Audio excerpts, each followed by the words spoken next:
Chapter 265. Before dawn, when the sky was still gloomy and dark, Lu Chen and Atsu arrived at the outskirts of the evil Python Valley. In the dark, they couldn't see what the valley looked like. It was said that there were snakes and poisonous creatures everywhere, but the unique smell of snakes and insects in the wind indicated the danger ahead. They were still in the open area outside the evil Python Valley. If it was just the smell of ordinary snakes, it would probably be blown away by the wind. However, the smell was still so strong even though they were so far away. One could imagine how many snakes and poisonous creatures there were in the valley. Atsu was restless beside Lu Chen. This was rare. Even when they were escaping, Lu Chen didn't see Atsu have this kind of reaction. He stood beside Atsu and gently hugged its neck. Then, Atsu quickly quieted down. There was a cold wind in the dark night, but the man and the dog could still feel a trace of warmth between each other. The road ahead is a bit difficult and dangerous. If it were someone else, I would think of a way to let them go.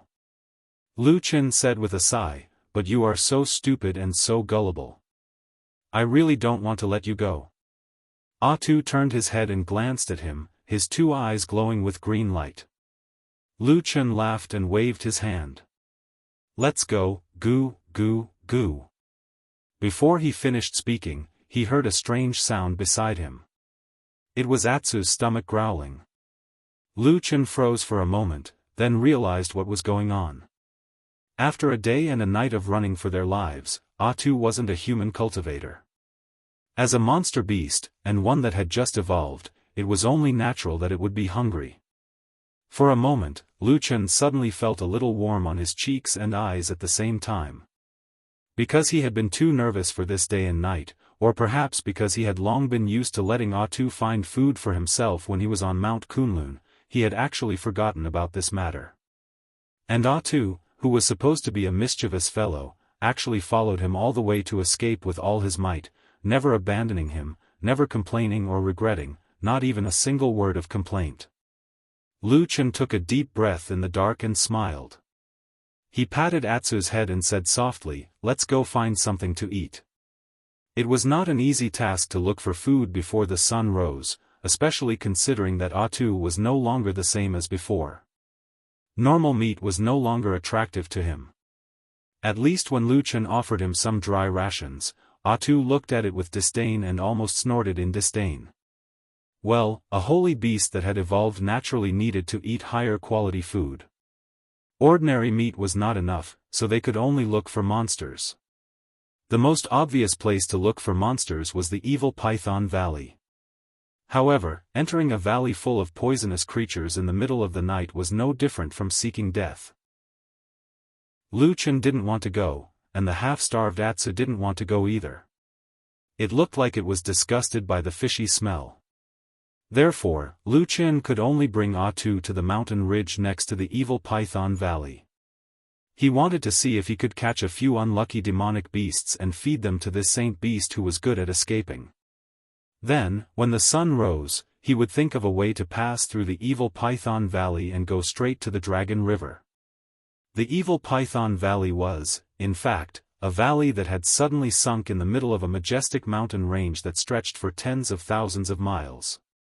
Although the damp and gloomy environment had bred countless poisonous insects and monsters, in terms of terrain, the evil Python Valley was actually one of the most convenient paths to the Dragon River. Of course, if it was someone at the level of the Yuanying stage, they would naturally not fear the high mountains and the strong wind that could disperse spiritual energy in the sky. They could directly fly over the top of the mountain. Although Lu Chen had a strange Taoist technique like the Black Flame, which was very powerful in actual combat, he was not good at flying. Moreover, apart from himself, there was also a huge black wolf Atsu following him. It was even more impossible for him to fly over the mountain ridge. Therefore, when he and Atsu walked up the nearest mountain ridge and looked at the mountains in front of them, they couldn't help but let out a sigh. But very soon, he suddenly turned around and looked back. Behind him was the pitch-black night. Darkness was everywhere, but other than that, there seemed to be nothing and no movement. However, just now, Lu Chen clearly felt that strange, cold gaze like that of a poisonous snake again. He frowned, and after a while, he turned around expressionlessly and walked up with Atsu. However, this night, they didn't seem to be very lucky. After searching for a while on the mountain ridge, they didn't encounter any unlucky monsters that ran out. On this night, it seemed that all the monsters were comfortably staying in their nests, unwilling to come out and become the supper of a certain holy beast. Atsu was a little annoyed and irritated. Lu Chen also felt a little helpless. Just as he was wondering if he should continue to search deeper into the mountain ridge, Atsu suddenly raised its head and sniffed the air a few times. Then, it turned around and called out to Lu Chen. There was a hint of joy and excitement in its voice. Then, it ran in a certain direction. Lu Chen was stunned. At this moment, they were on the mountain ridge. Because they were at a place where there was wind, the stench from the evil Python Valley could no longer be smelled. But at this moment, Atsu seemed to have suddenly discovered something. Lu Chen didn't hesitate any longer because Atsu's running speed wasn't considered slow. Moreover, they were in the middle of the night in the Bedlam land, where danger lurked everywhere. Lu Chen decided to keep up. After following Atsu for about half an hour, the sky had already begun to brighten. A trace of morning light appeared on the horizon in the distance, sprinkling over this chaotic land. It was under this morning light that when Lu Chen and Atsu ran to an open area halfway up the mountain ridge, they suddenly stopped in their tracks. This was because in front of them, in what should have been a primitive, barbaric, and uninhabited mountain ridge, there was suddenly a tribe that was obviously inhabited by humans. It was in a hidden col, leaning against a towering stone wall. There were a few large caves cut into the stone wall. Apart from that, there were many very crude houses built with wood and stones outside the caves. The morning light swept across this somewhat desolate and primitive tribe. Everything was quiet, there was no smoke, and no one was moving. It seemed that everyone there was still in a deep sleep. Lu Chen's pupils constricted as he stared at the tribe. His gaze moved from the caves to the crude but tall houses, and finally landed on the center of the tribe, on a pile of triangular stones that had been piled up during the chaos. There was a black piece of wood as thick as an arm stuck into the stone pile. There were some very strange patterns carved on it. Even though they were separated by such a distance, Lu Chen could still see it clearly. He felt that it was a little familiar. But for a moment, he couldn't remember where he had seen these totem-like things before. Totem, totem. He frowned and thought hard. He didn't know why, but he had a hunch that this thing seemed to be very important, and he must remember it. And at this moment, suddenly, Atsu beside him growled in a low voice, but it showed a trace of excitement and joy. Lu Chen turned his head and looked at Atsu. He saw that Atsu's mouth was half open, as if he was about to drool, and his pair of dog eyes were staring at a certain place in the tribe without blinking. Lu Chen immediately followed Atsu's gaze and saw that outside a few wooden houses, there was a thick rope between two big trees, and on the rope, there were 7 or 8 things that looked like cured meat hanging upside down. This stupid dog probably couldn't resist looking at the food. However, for Atsu to be so excited, it must be the meat of monsters. Thinking about it, this tribe must be quite strong, to be able to catch monsters, and there seemed to be quite a number of them. As he thought about it, Lu Chen suddenly felt that the things on the rope were a little familiar. To be exact, it was very similar to something he had heard of before. It was a monster that should have been on Rat Hill Mountain, the savage and bloodthirsty cloud rats. From afar, looking at the row of cloud rats that should have been flaunting their prowess and causing headaches, but were now killed, skinned, and hung upside down like cured meat, Lu Chen couldn't help but feel an indescribable sense of strangeness. Thinking back to the unusually peaceful journey through Rat Hill Mountain, Lu Chen couldn't help but feel his heart skip a beat.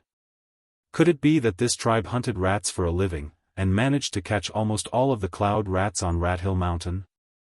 Beside him, Atsu couldn't help but rub its head against Lu Chen's body, a questioning look in its eyes. Lu Chen hesitated for a moment, then nodded, "All right, go on then. If there's anything wrong, run back here as soon as possible." Atsu let out a cheer, then ran down the mountain towards the tribe. Lu Chen didn't follow, but stared at Atsu's figure, watching as it slowly approached the mysterious tribe. There was no one in the tribe, and there were no barriers in the surroundings, such as fences or wooden palisades, so Atsu easily slipped through. However, as it neared the tribe, Atsu clearly became more cautious, constantly looking around furtively. Then, it slowly approached the hanging meat with light footsteps. After a moment, it suddenly leapt up and bit down on a cloud rat. With a forceful tug, it immediately pulled the thing down. Atsu turned and ran, but the commotion had already alerted some of the people in the tribe. A moment later, someone ran out from the nearest house, angrily cursing at Atsu. He even threw out a stone spear. With a tut, the stone spear pierced the spot where Atsu had just run, buzzing and vibrating non-stop. In the distance, Lu Chen's body suddenly trembled. Looking at the person cursing angrily in the morning light, his face was ferocious, his mouth was filled with fangs, and his forehead was painted with many strange patterns. In an instant, Lu Chen came to a realization. This was a barbarian. This tribe was a barbarian tribe. As for the totem pattern that gave him a familiar feeling, he had indeed seen it with his own eyes. It was the same totem pattern that he saw on the face of the fire shaman 10 years ago in the Battle of the Desolate Valley.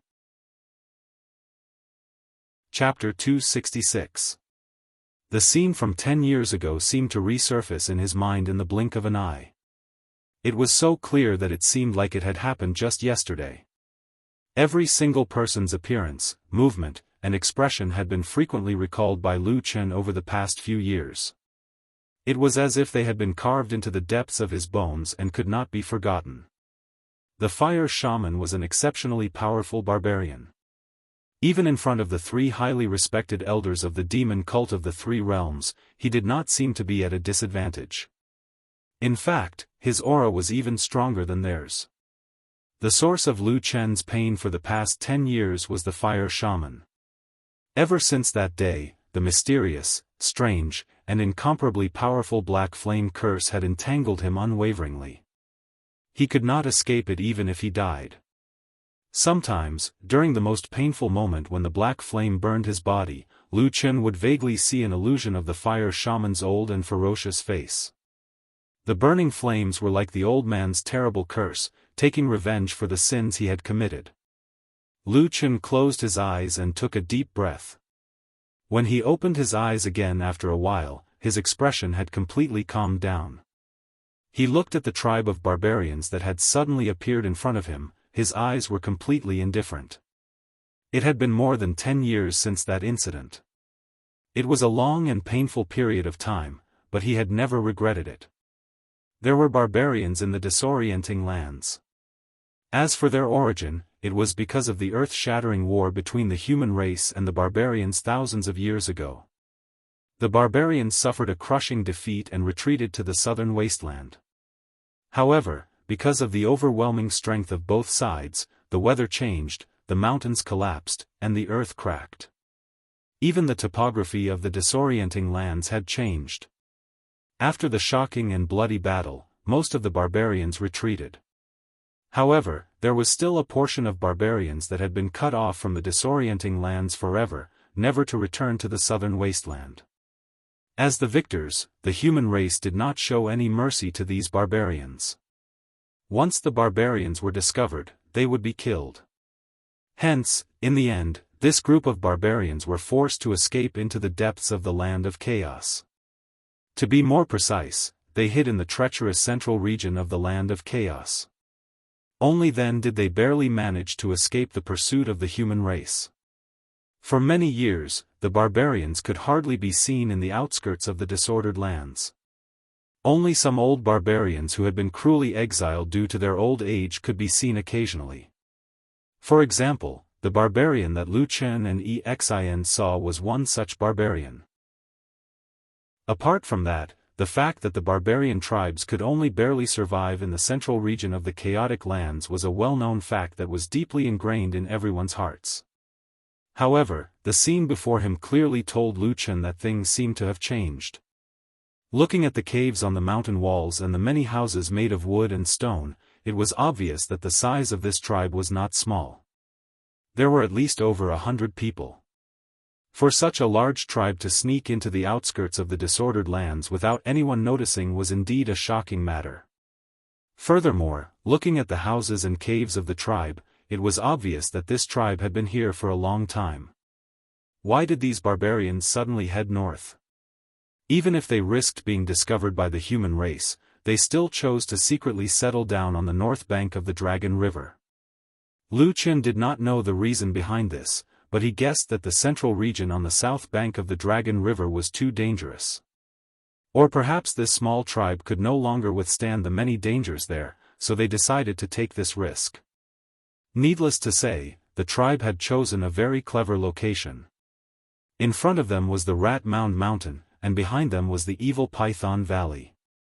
Both were notoriously dangerous places. Normal humans would never come here. Even if there were people who happened to pass by, they would usually walk straight down the mountain. They would not think of running into the mountain valley to investigate, so it was very difficult to discover this tribe's hiding place.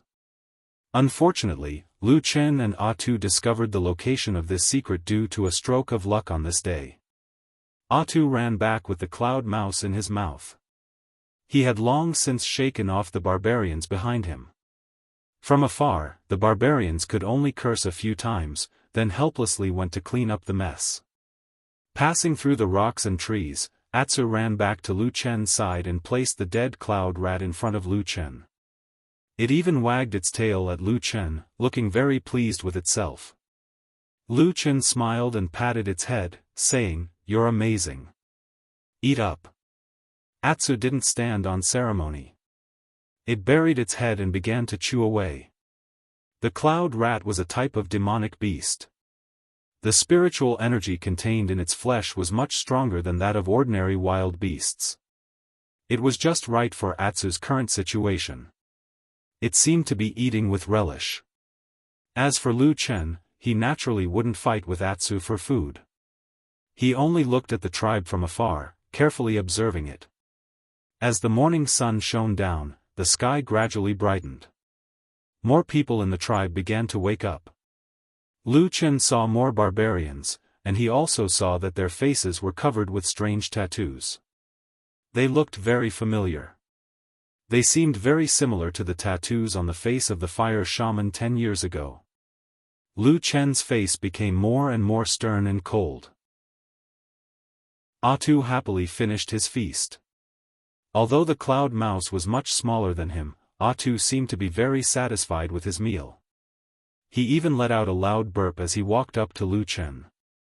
Of course, it wasn't because it had eaten too much meat, but because Atsu's body was absorbing the rich spiritual energy contained in the cloud rat's flesh. Lu Chen looked down at Atsu, then softly said, "Let's go, Atsu. Let's go take a look over there." As he spoke, he brought Atu along as he flashed towards the tribe. Of course, Lu Chen wasn't stupid enough to walk straight through the gate. Instead, he used the surrounding terrain and forests to circle around, slowly approaching the tribe from the back. As he got closer, he could see many things more clearly. The men and women of the tribe, and even some of the children, all had tattoos on their faces. It seemed to be some kind of tradition passed down from ancient times, or perhaps it was some kind of religious totem. Most of them were very similar. From this, it seemed that the fire shaman of the past was inextricably linked to this tribe. But as Lu Chen carefully observed, he quickly came to a somewhat surprising conclusion. This tribe didn't seem to be very strong. Not to mention the incomparably terrifying fire shaman of the past, Lu Chen didn't even see a single barbarian that was even half as powerful as that expert. He even vaguely remembered that during the Battle of the Desolate Valley, the fire shaman had brought along 7 incomparably powerful barbarian warriors. They were similarly terrifying existences that inspired awe and veneration, but he also didn't see them in this tribe. This morning, the barbarians walking around in this barbarian tribe looked like a group of slightly stronger and stronger people. But in the eyes of human cultivators, these barbarians were no different from helpless rabbits. So after a while, Lu Chen's gaze turned towards the few caves on the mountain wall in the depths of the tribe. The disorienting lands was extremely cruel and realistic. Without strength, one wouldn't be able to survive. For this tribe to be able to survive until now, they should have some sort of background. If there were any experts around, they should be in the cave. Atsu accompanied Lu Chen in the hidden forest for a while. Gradually, it became a little impatient and softly called out a few times. Lu Chen patted its head and said, "Don't worry, these barbarians can be considered as my enemies. Moreover, they are of some use to us." About an hour after dawn, under the watchful eyes of Lu Chen, the tribe suddenly changed. Everyone walked out of their wooden houses and came to the center of the tribe, surrounding the pyramid that was pierced by black wood. After a while, from the cave under the mountain wall, people started to walk out one after another. Just as Lu Chen expected, the barbarians that came out of the cave this time were much stronger than the barbarians that came out of the cave. Not only did the warriors look sturdier and stronger, but there was also an old priest that came out from the back of the crowd that was surrounded and protected by many strong warriors. In the system of the barbarian tribes, the shaman held a supreme position. He represented the ability to communicate with the most sacred ancient ancestors of the barbarian world, and obtain the power that had been passed down from ancient times. However, powerful individuals like the shaman were rare. They needed the right time, the right place, and the right people, as well as an especially good opportunity. Therefore, in most of the barbarian tribes in the southern continent, there were more people like the priest who were of a lower rank. People like the shaman or the priest basically occupied the leading position in the barbarian tribes. They possessed the rare wisdom of the barbarians, who were known for their brute strength. They were the backbone that guided the growth and development of the tribe. At the same time, they were also the minority of the barbarians who could master the shaman witchcraft.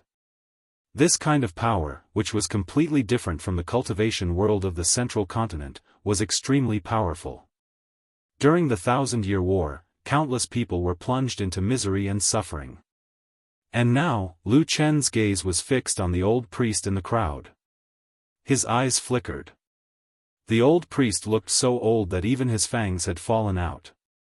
He walked with a trembling gait, as if he was a candle that had one foot in the grave. If it was according to the cruel survival rules of the barbarian tribes in the chaotic lands, this old man would have been banished from the tribe long ago and left to fend for himself. But of course, the priest was different. The strong barbarian warriors around the old man clustered around him, their eyes filled with reverence. Then, they slowly walked to the center of the tribe and stood in front of the pile of stones. After the old priest steadied himself, he began to stretch out his hands. Facing the strange black wood, he began to chant some kind of strange and sorrowful song. Along with this song, all the barbarians knelt on the ground, prostrated themselves on the ground, and kowtowed to the totem carved on the black wood. Their faces were filled with reverence and yearning. Lu Chen looked at all this indifferently, then he raised his head and looked in the direction of the mountain ridge that he had come from. He thought to himself, those righteous evil cult assassins who enforce justice on behalf of the heavens should be catching up soon. Chapter 267. An ancient and sorrowful song was drifting in the wilderness, like a lonely river of time flowing through the endless years. At the same time, as the song drifted in the air, the black wooden block on top of the pile of stones suddenly lit up. In the distance, Lu Chen's pupils contracted slightly. At that moment, he clearly saw the strange pattern that was originally engraved on the black wooden block began to glow. From the very beginning, it slowly spread along the pattern until the entire wooden block was lit up. When all the patterns on the black wooden block, which was also the totem, were completely lit up, all the barbarians who were kneeling in the surroundings shouted in unison. Their voices were majestic and full of reverence, as if they were telling their ancestor about their endless worship. At this moment, a ball of flame suddenly ignited from the black wooden block, and began to burn fiercely. The barbarians' shouts became louder and louder, and many of them kept kowtowing. In the distance, Lu Chen's body suddenly trembled. He only felt that his ocean of qi was churning, as if the sky and earth were spinning, and the divine will was reversing. He let out a muffled groan, and stretched out his right hand, subconsciously grabbing a small tree next to him. In an instant, black flames gushed out from his palm, and burned the small tree into charcoal. However, this sudden throbbing came and went very quickly. Not long after, the black flames disappeared from Lu Chen's hands and eyes, and he returned to normal. However, Lu Chen's eyes revealed a hint of shock. Then, his eyes stared at the pile of stones that was surrounded by the barbarians, and the black wooden block that was stuck upside down on top of the pile of stones. There was something strange about that black wooden block. Lu Chen made this judgment in a split second. Because for so long, especially after he had swallowed and mastered that strange black flame, the only thing that could make the black flame in his body lose control was the unknown mysterious force in the forbidden area of Kunlun Mountain. Apart from that, it seemed like there was only the black wood of this mysterious tribe. Of course, the difference in strength between the two could be said to be like heaven and earth. Both were caused by the resonance in Lu Chen's black fire power. However, the power in the depths of Kunlun Mountain was so powerful that it was almost impossible for a human to contend against it. On the other hand, the black fire resonance that the piece of black wood in front of him could be said to be very weak. In fact, it only took a moment for Lu Chen to regain control of the black fire in his body. This piece of black wood was actually related to the power of black fire. This discovery made Lu Chen very surprised. But when he thought that the fire shaman might have come from this tribe, everything seemed to be explainable. Lu Chen even vaguely guessed that perhaps it was his ambush in the desolate valley that killed the fire shaman. After losing such a powerful shaman, as well as the 7 abnormally powerful barbarian warriors who followed the fire shaman to the desolate valley, this tribe must have inevitably weakened. From the looks of it, he and this tribe were really fated. Of course, Lu Chen was not a soft-hearted person. He looked at the scene of the destitute barbarian tribe below. His expression did not change. His pair of eyes stared at the piece of wood most of the time, deep in thought. Then, as if he sensed something, he suddenly raised his head and looked into the distance. He saw that at the entrance of the call, there were a few sword lights flying in the sky. The forest on the ground was quiet, but occasionally a few birds would suddenly fly up in fright, flapping their wings and flying away from the forest. Lu Chen pursed his lips. After a moment of silence, he stood up and led Atsu down the dense foliage of the forest, slowly approaching the quiet tribe. "Stay here and don't go out. Otherwise, your appearance will be too conspicuous. People will recognize you at a glance." Lu Chen brought Atsu along as they slowly walked through the forest. He crouched down behind a bush that was the closest to the barbarian tribe. He then instructed Atsu, "Wait for me here. When those people come in, I will also go down for a while. I should be back soon." Woof. Atsu seemed to understand Lu Chen's words, but it obviously did not agree.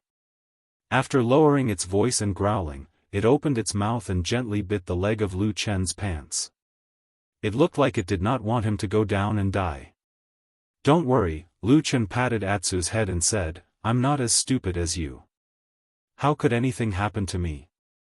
Atsu glared at him, its fangs crisscrossed, as if it was considering whether it should just bite this person to death. Lu Chen did not seem to feel anything. He hugged its neck and said to Atsu, "I have my own plan." Then, Atsu's eyes widened as it saw Lu Chen put his hand to his chest.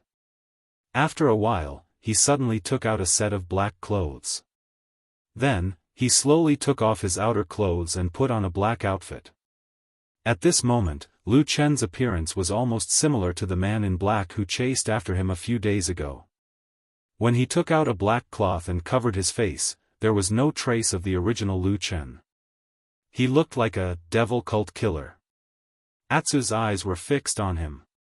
Lu Chen smiled and then said to Atsu, "Thanks to my cleverness, I still have the black clothes that I snatched from Qingshutang village. Today, it will come in handy." The strange ceremony in the barbarian tribe was very long and boring, but none of the barbarians had any complaints about it. Every one of them looked very reverent. Obviously, to the barbarians, this worship of their ancestors was the most important thing in their lives. The old shaman never stopped singing. But perhaps it was because he was too old, or because his ability was limited. In the end, his physical strength obviously could not keep up. He had to rely on the support of a few barbarian warriors beside him to continue singing. But even so, the shaman did not have the slightest intention of giving up. He never stopped singing the ancient song. Even further away, the sword gleams that were circling in the sky slowly descended. In the end, they landed almost soundlessly in a forest outside of the kernel. After a while, more than 10 figures walked out of the forest, one after another. They stood on the hillside of the mountain forest, looking at the mysterious barbarian tribe from afar. Lu Qin could even see the shock in the gazes and expressions of the people on the other side. None of the black-clothed men expected to see such a scene in the wilderness. Soon, the group of people began to talk to each other, and even started to argue. Some of the men in black pointed to the distance and passed the tribe. It seemed to mean that the important matter was more important. But at the same time, there were also men in black pointing to the barbarian tribe in the call and saying something excitedly. At first, there were only 1 or 2 people in such a dispute. But soon, other people joined in. Then it quickly developed to the point that almost all the men in black joined in. They were divided into 2 groups that were almost evenly matched. The barbarians in the tribe were still focused on the strange ceremony. The men in black did not make a loud noise to disturb them. Lu Qin was quietly lurking on the other side of the tribe, patiently waiting. Finally, the men in black in the forest came to a final conclusion after an intense but low-key debate. Lu Qin stared at the forest. He saw the dozens of men in black slowly spread out. It was like a big net with sharp hooks with a murderous aura. It slowly surrounded the tribe. Many people took out their magical weapons in silence. The cold brilliance of the weapons glittered in the morning sun, as if they were thirstily waiting for blood to be poured on them. In the barbarian tribe, the old priest who was chanting suddenly trembled slightly. He seemed to have sensed something. He suddenly raised his head and looked at the surrounding forest. However, it was also at this moment that a flame soared into the sky. It was like a soul-chasing command talisman. In an instant, the surrounding forest around the tribe was filled with roars. The roars were like dragons and tigers, surging from all directions. Dozens of black figures rushed over at the same time. The sword light filled the sky. The trees fell and the trees were broken. The cold eyes of the god of death swept across the small kernel. The next moment, it was time for blood to splatter. Roar! A roar like that of a demon beast rang out from the crowd of barbarians. The strong warriors rushed out and greeted the men in black with their flesh and blood. But their enemies were the extremely powerful cultivators of the human race. They possessed terrifying strength and many magical techniques. Not to mention, they had the help of many magical weapons. From the beginning of the battle, there was a great disparity between the strong and the weak. At the moment of the first collision, blood splattered everywhere. At least 4 barbarian warriors were directly cut down. One of them was even brutally cut in half by the incomparably sharp immortal sword of the human race. In an instant, the barbarian tribe was filled with screams and cries. It was probably the relatives of the warriors who died in the battle. These originally strong barbarians were now like frightened sheep, frantically fleeing in all directions. Only the old priest's eyes were red. He suddenly raised both of his hands, and muttered an incantation. Then, several red lights shot out from his hands, and submerged into the barbarian warriors' bodies. Suddenly, the barbarian warriors roared wildly. Their bodies suddenly increased in size. They were almost like monsters. Their strength also increased by more than 2 times. They actually used this courage to temporarily block the attack of the men in black. But this strange method could not last long. Not all barbarian warriors could withstand the red light of the priest. Only 5 or 6 of the strongest barbarian warriors could. They blocked half of the men in black. But in other directions, the rest of the men in black had directly rushed into the tribe. In an instant, blood splattered everywhere. Swords were stained with hot blood. Heads fell to the ground and severed limbs flew. It was a bloody scene. The old priest seemed to be angry. He let out a loud roar and actually spat out a mouthful of blood. At the same time, in the chaos, no one noticed that Lu Chen, who was dressed in black and had his face covered with a black cloth, had also quietly entered the village. Then, he directly rushed towards the pile of stones. Chapter 268. More than a dozen experienced and highly skilled human cultivators charged into the barbarian tribe. They looked like a pack of tigers charging into a pen of sheep. Other than a few strong barbarian warriors who were at the forefront, who could barely resist for a while, the rest of the people, regardless of their age or gender, were no match for them. Even though the barbarians were fierce by nature, and many of them still picked up weapons, sticks, and stones to fight to the death, but in front of the incomparably sharp divine weapons, all of these were like pieces of paper, completely defenseless. In an instant, the barbarians were thrown off their feet, and blood splattered in all directions. This group of black-robed men were obviously used to seeing blood and death. Once they made a decision to attack, they did not show any mercy in the face of such a tragic situation. They could be said to have a heart of stone. For a moment, the tribe was filled with cries and screams of pain. There was a continuous stream of people lying in pools of blood, twitching as they died. Fresh blood and broken limbs could be seen everywhere. Lu Chen was already in the village of this tribe. When he saw this scene, his footsteps paused for a moment. He did not have a good impression of the barbarians. To be exact, he and the majority of the human race hated this race. Before the 1,000-Year War, the barbarians had invaded the Central Plains. The people were plunged into misery and suffering, and countless civilians died tragically.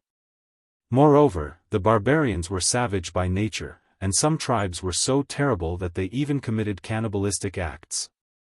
Therefore, this was also the reason why until today, when the human cultivators discovered the remnants of the barbarians in the land of chaos, they would always kill them. Today's situation was obviously a conventional way for the black-robed men to kill the barbarians. The blood feud that had lasted for thousands of years could no longer be resolved. However, this barbarian tribe did not only consist of warriors, there were also the elderly, the weak, women, and children. This massacre obviously did not differentiate between them.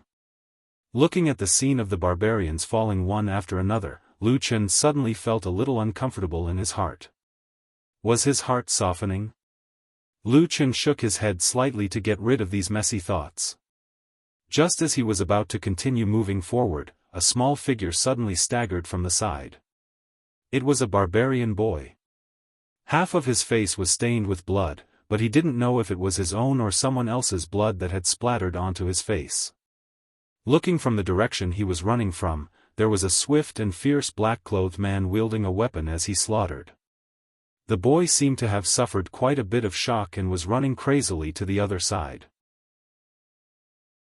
However, from the corner of his eye, Lu Chen saw that in the other direction he was running to, there was a black-clothed man killing his way over. Running over there seemed to be suicidal. When the barbarian kid ran past Lu Chen hesitated for a moment, but he still extended his hand and grabbed the boy. The barbarian kid screamed and turned his head to look at Lu Chen. The sharp fangs in his mouth were bared in anger, and he struggled with all his might. Lu Chen frowned, but he was too lazy to argue with him. He pushed the boy to the ground, and at the same time, he pointed at the path that he had just come in from without batting an eyelid. There were no black-clothed men in that direction, so it was a way to escape.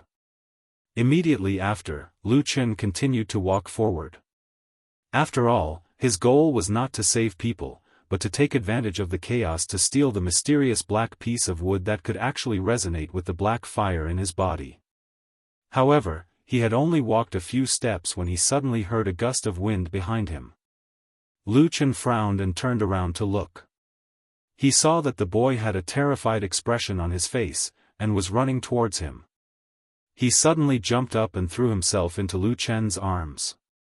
Was it because he was too frightened? So when he saw someone showing kindness, he felt that it was a shelter that he could rely on?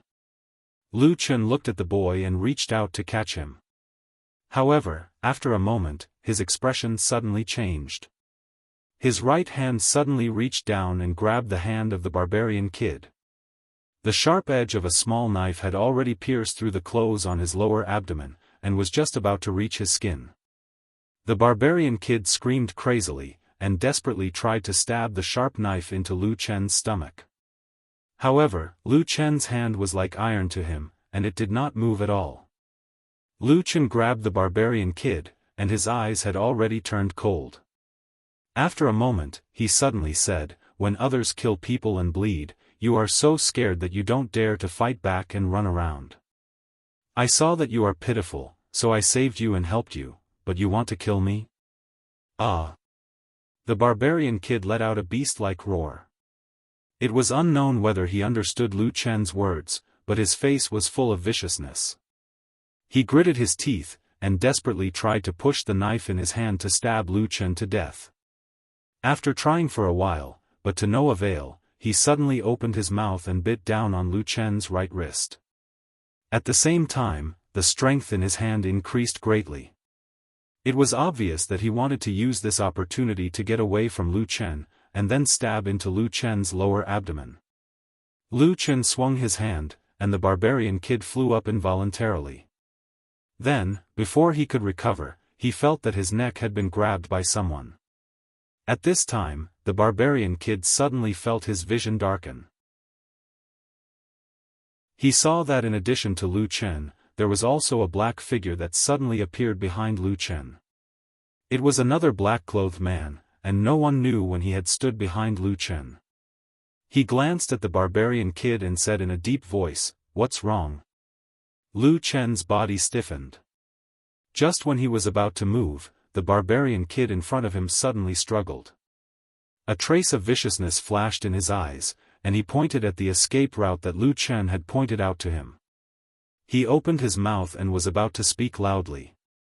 Lu Chen's pupils suddenly shrank, and a cold intent flashed in his eyes.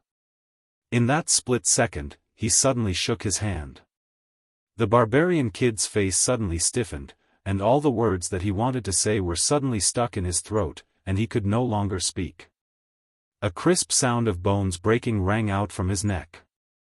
There was a look of disbelief in his eyes, and he looked at Lu Chen, whose eyes had suddenly become cold. He didn't think that this soft-hearted person would suddenly become so cold and merciless. Then, his head slowly drooped down, and there was no more sound.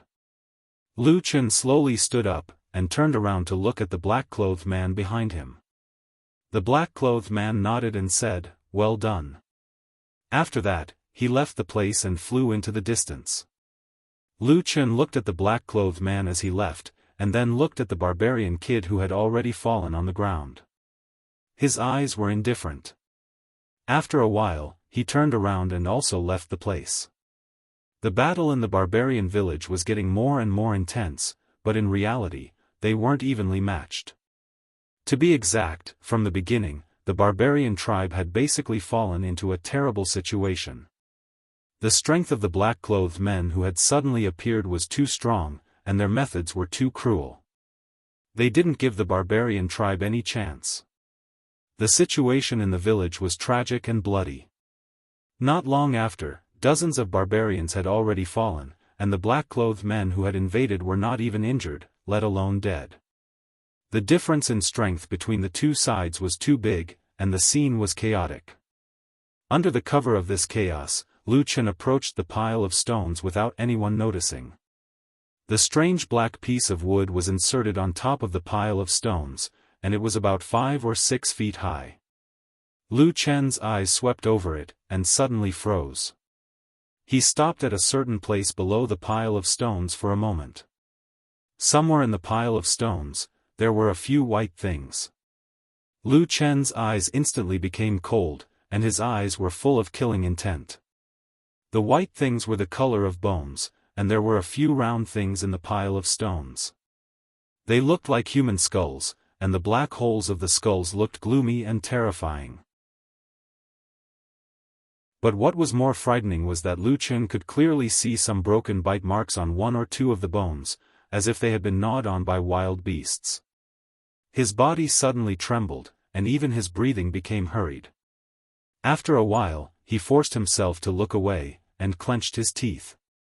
He controlled his mind, and took a deep breath, and then walked towards the black piece of wood. But right in front of his eyes, a hand suddenly reached out from the side and snatched the black piece of wood away in an instant. Lu Chen was shocked. He looked up and saw that it was the old barbarian priest. His old face was filled with madness, and he grabbed the black piece of wood and leaned it against his body. Suddenly, the totem symbols on the black piece of wood that had dimmed after the ceremony was interrupted suddenly lit up, and a strange aura emitted from the black piece of wood. The old barbarian priest's eyes were bloodshot, and he shouted a few incomprehensible words from his mouth. It seemed like he was chanting something like an incantation. Strands of red aura floated up from the black piece of wood, and immediately rushed towards the barbarians who were still alive in the surroundings. The scene was as if there were hundreds of red lines suddenly connecting all the barbarians to the black piece of wood in a way that would make one's scalp tingle. Every red line was tied to the head of a barbarian, and then, following the old priest's hoarse howl, a strange change occurred. All the barbarians, regardless of whether they were old or young, had their bodies inflated like a balloon. Their faces were ferocious, and their eyes were bulging out. Their ugly faces now looked like those of evil spirits. But at the same time, the strength of these barbarians seemed to have doubled, especially the strongest of the barbarians. Their bodies had doubled in size, and in a short period of time, they seemed to be suppressing the black-robed men who were charging towards them. Such a strange secret technique was unbelievable. But soon, everyone realized that this secret technique wasn't a very comfortable thing to do. Because suddenly, someone let out a blood-curdling scream in front of everyone's eyes. A barbarian woman's swollen body exploded, and instantly turned into powder. Blood flowed like a river. But even more barbarians seemed to have gone mad, and rushed towards the black-robed men. An even more horrifying battle had begun. Chapter 269. The situation of the battle became more and more tragic. Flesh and blood flew everywhere in the village. It had completely turned into a hellish place. The black-robed men who had the upper hand suddenly suffered a setback. In this sudden counterattack, the barbarian villagers who had suddenly turned crazy and violent gave them an unexpected blow. Caught off guard, these black-robed men retreated again and again. Some of them were even wounded. This scene was obviously out of everyone's expectation. A series of angry roars sounded from the black-robed men everywhere. The situation became a little chaotic. However, these black-robed men were not a motley crew after all. Apart from their valiant combat strength, there were also some who had sharp eyes and sharp eyes. Soon, someone saw the key point and shouted, "It's that old man. Quickly kill that old thing." As soon as the shout came out, the black-robed men immediately came to their senses.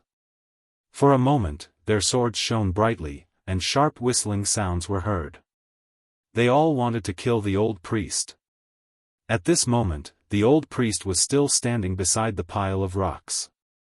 His eyes were bloodshot, and even his pupils were covered to the point that they could not be seen. A few drops of dark red blood flowed down from the corner of his eyes. It looked extremely strange and especially mournful. The black piece of wood on his chest was still emitting countless red lines, connecting all the barbarians in the village. Under the urging of the mysterious incantation, the barbarians roared like wild beasts and madly pounced towards the black-robed men. Lu Chen was the one who was originally the closest to the pile of stones.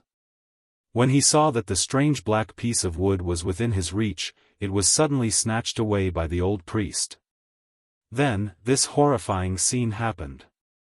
Almost without giving him any chance to react, Lu Chen suddenly found that he had suddenly fallen into a tight encirclement. There were barbarians almost everywhere around him. And at this moment, those barbarians who had already fallen into madness, regardless of gender or age, were all pouncing towards him.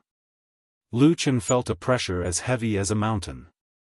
It was as if he had fallen into the illusion of a group of demonic beasts. He made a prompt decision and immediately turned to run. These barbarians seemed to be slightly stronger than ordinary human beings, but they were still much weaker than human cultivators.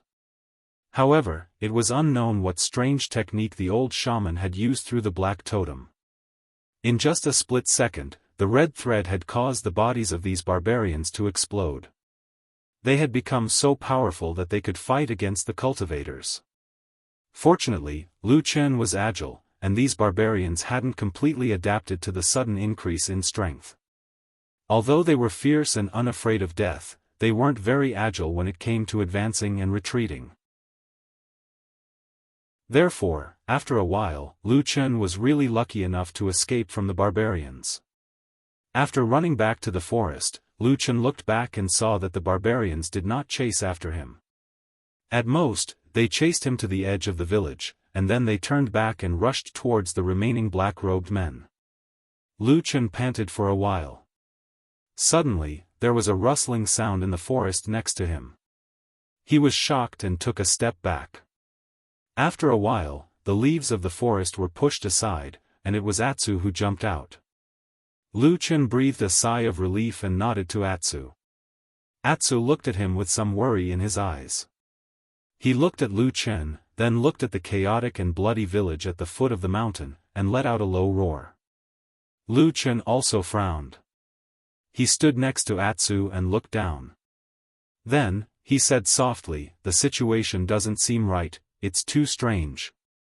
At this moment, the situation in the barbarian village was indeed getting more and more strange.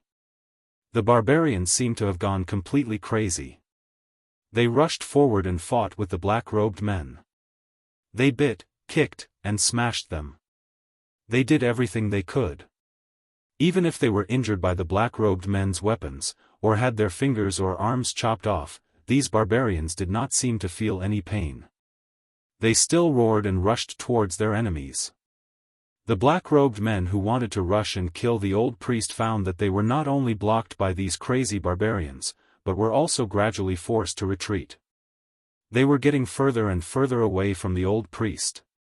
This was originally a one-sided battle, but the barbarians had turned the tables.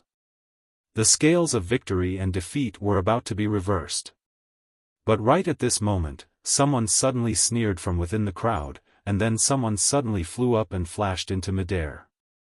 After a long howl, sword light rose explosively, and it shockingly transformed into a myriad of azure sword lights that slashed down with an imposing manner. In an instant, there was a loud bang on the ground. 3 or 4 barbarians bore the brunt of the attack, and fell to the ground. Blood sprayed out like a fountain. It was Qianji Xianqing sword. In the air, the black-robed man shouted in a deep voice, "Gather." His voice was like the sound of thunder, rumbling out. After a moment, all the black-robed men simultaneously gathered towards his side. Along the way, they supported each other. 1 merged into 2, 2 merged into 3. The black-robed men quickly changed from their original scattered state to a situation where they gathered together. At the same time, as the black-robed man in the air continued to shout out orders, the black-robed men stood in their respective positions and quickly formed a battle formation. With this, the situation immediately changed. The black-robed men quickly stabilized their footing. Under the battle formation, they no longer had to worry about the threat behind them. They focused on the outside and soon blocked those crazy barbarians. In the distance, Lu Chen, who was standing on the mountainside and watching from afar, his face tightened.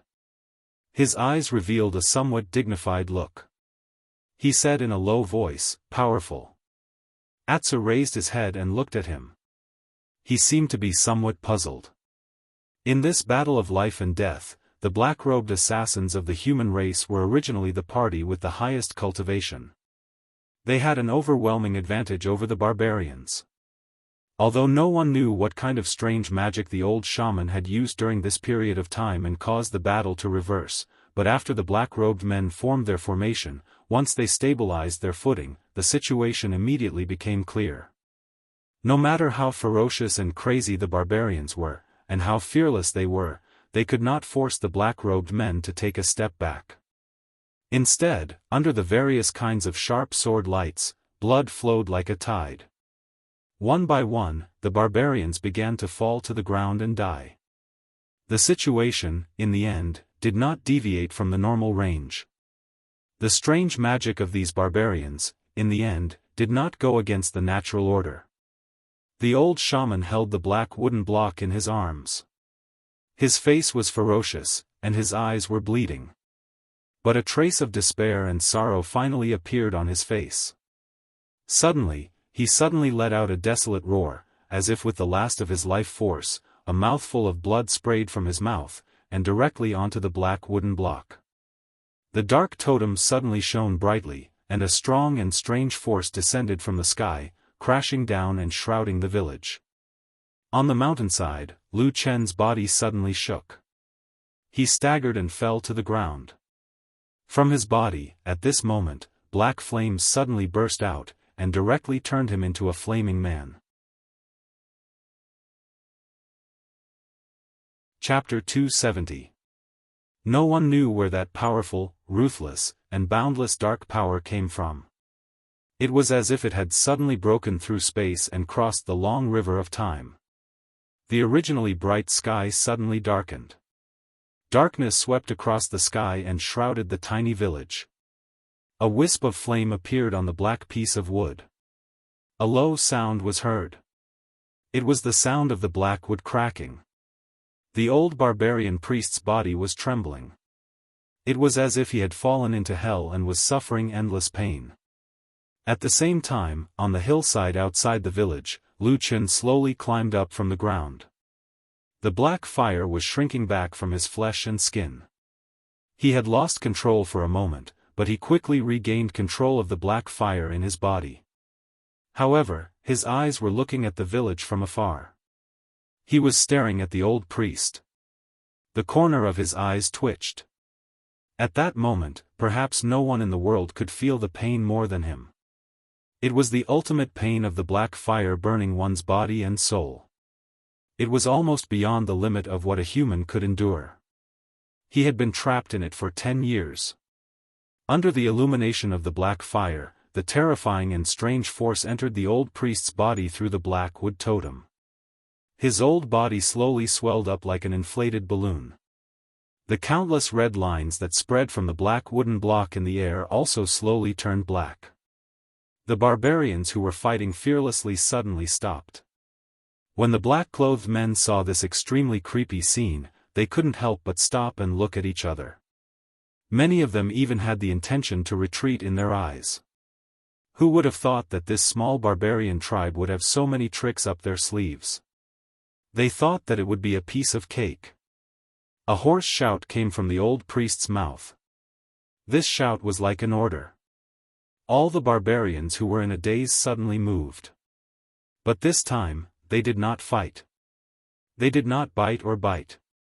Instead, they pounced towards the men in black.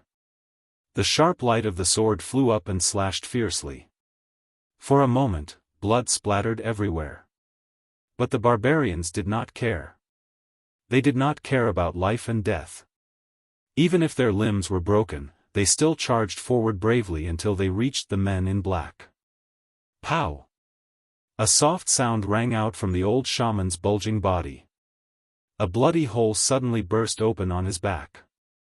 That piece of flesh instantly turned into tiny pieces of blood that splattered everywhere. And almost at the same time, a barbarian who had pounced in front of one of the men in black suddenly exploded. He had lost one of his arms. Like a terrible firework, he exploded. His flesh, blood, bones, life, and soul were instantly stimulated. The power was so great that a scream was heard. Half of the man in black who was closest to the explosion was blown away. He was flung several feet away. Then, he fell to the ground and twitched. It seemed that he would not be able to live. Everyone turned pale with fright. However, everything seemed to have gone completely out of control. The terrifying power of darkness shrouded this seemingly cursed death village. On the body of the old priest, bloody holes exploded one after another. What followed after was the same explosion, and then the barbarians who wanted to perish together with the black-robed men. This was an exceptionally terrifying and despair-inducing battle. In the end, there was no victor. There was only death. The flesh and blood of the barbarians were completely stimulated by the terrible power. The men in black couldn't resist the powerful barbarians' bombs. The originally strong battle formation quickly collapsed. Finally, everyone turned around and fled. But it was useless. The barbarians lunged forward crazily as if they had all lost their minds. The number of barbarians far exceeded the number of men in black. They swarmed from all directions and perished together with the barbarians. The rumbling sound did not stop. The whole village had turned into hell.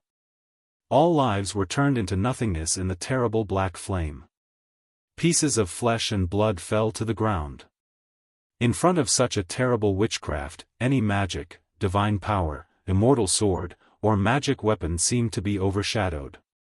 But what people didn't expect was that this terrible situation lasted for a long time. It was like thunder. Not only this mountain, but for the next few decades, there were no longer any animals within a radius of several hundred miles.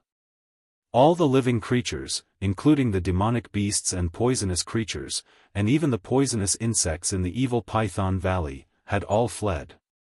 Everything turned into silence in the darkness. It was not until the sun reappeared and the darkness slowly receded that the village was revealed from the darkness.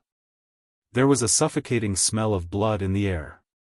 Looking from afar, it seemed as if there were no living people left. To be exact, perhaps there was no one left. On the hillside outside the village, Lu Chen and Atsu were stunned by this scene. They were speechless for a long time. It was the first time in Lu Chen's life that he had seen such a tragic scene. At this moment, Lu Chen's mind was also blank. After a long time, he slowly regained his composure. He looked at the village below and struggled for a moment. Then, he lowered his head and said to Atsu, "You stay here, don't go over." Atsu nodded obediently and took 2 steps back. It seemed that he had no choice but to go over. Lu Chen sighed, turned around and walked down the hill. He hadn't even walked into the village when the dense smell of blood caused Lu Chen to have no choice but to hold his breath, whereas after he entered the village, the scene of a slaughterhouse of blood and flesh almost caused someone with a heart of stone like him to be unable to endure it.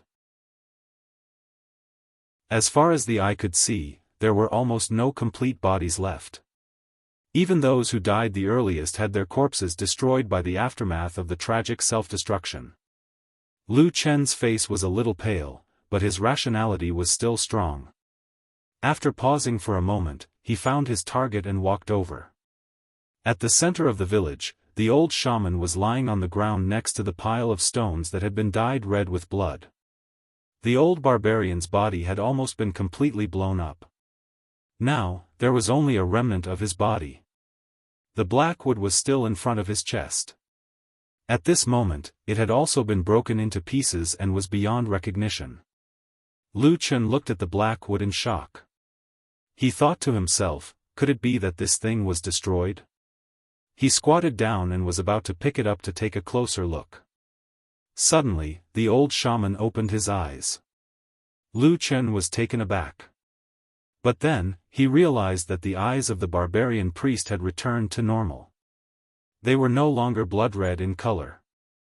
Instead, his eyes looked exactly like a human's, and he was staring at Lu Chen. An inexplicable heartbeat suddenly sounded in Lu Chen's ears. The power of the black fire suddenly became restless. A strange black light flashed in the deepest part of his eyes. The old shaman's lips moved. After a moment, a voice suddenly sounded in Lu Chen's ears. "Child, the god of fire has chosen you." Chapter 271. Child? God of fire? What did he choose? At that moment, Lu Chen really thought that he was hallucinating. Could it be that there was some strange and unknown power in this ghostly place that could confuse one's mind and heart? However, the next moment, he looked into the eyes of the dying old priest and suddenly realized that this matter did not seem to be a joke. Although the old priest's eyes were a little dim, but he had been staring at him, not letting go. In that gaze, there was surprise, sadness, anger, but more than that, there was joy and hope. Yes, the eyes of this old man who was about to die were actually filled with hope. His cracked lips moved, but no sound came out. Not even a hoarse whimper could be heard. Lu Chen's gaze shifted downwards, and then he frowned slightly. This was because below the old priest's head, his chest and torso were almost completely blown up. Even his neck was a mess of flesh and blood. It looked extremely tragic, and basically, it was impossible for him to make any sound. As expected, I have been soft-hearted recently, and thus I am hallucinating. Lu Chen sighed in his heart, shook his head, and stretched out his hand towards the old priest's eyes, intending to close his eyes.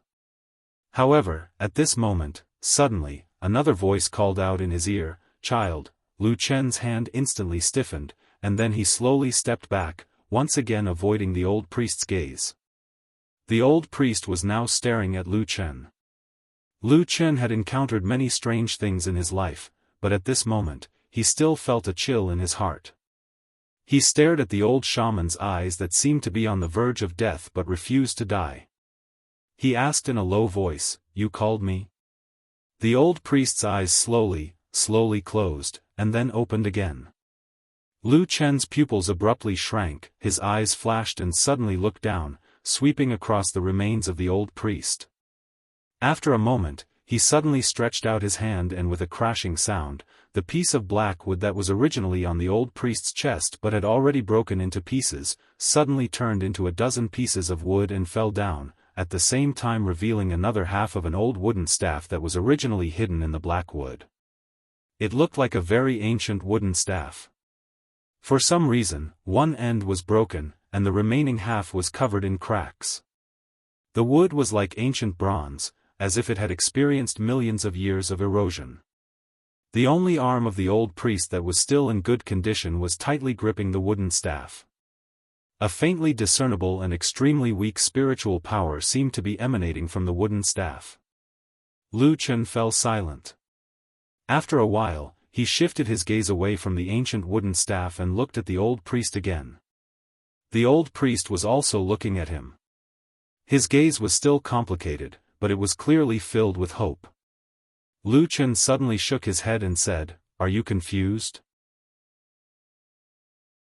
The old priest did not speak, or perhaps he could not speak at all. He only stared blankly at Lu Chen. But at the same time, that voice suddenly sounded in Lu Chen's ears, "The god of fire chose." What is the god of fire? Lu Chen's face was cold. "I don't know what god is this, and I don't believe that there is a god in this world. You have the holy fire, you are the son of the god of fire." That voice seemed to completely ignore his response. It still spoke in an indifferent and flat tone. Lu Chen was about to refute, but suddenly realized that the other party did not seem to have any intention to argue with him.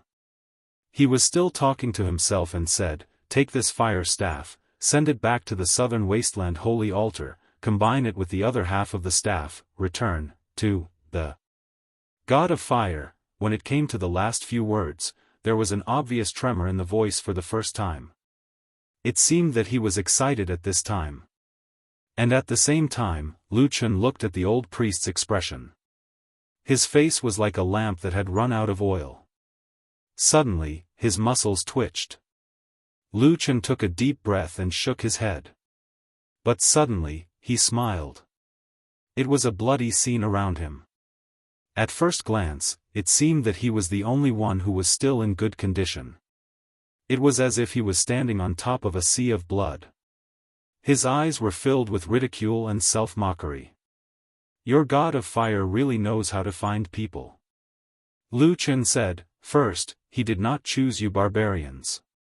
Second, even if he chose the human race, he chose a stray dog that could not be tolerated by the world, and could only flee to the ends of the earth. The god of fire's eyesight is not very good. Lu Chen looked at the dying old man and said. Then, he emphasized the last few words. The light in the old priest's eyes gradually dimmed. Even his pupils were slowly enlarging. But after the half of the ancient wooden staff flashed slightly, the voice once again sounded in Lu Chen's ears, because of this, the god of fire chose you. Lu Chen's body trembled and suddenly froze. The old priest did not say anything more. After a moment, he quietly died. He stopped breathing and closed his eyes.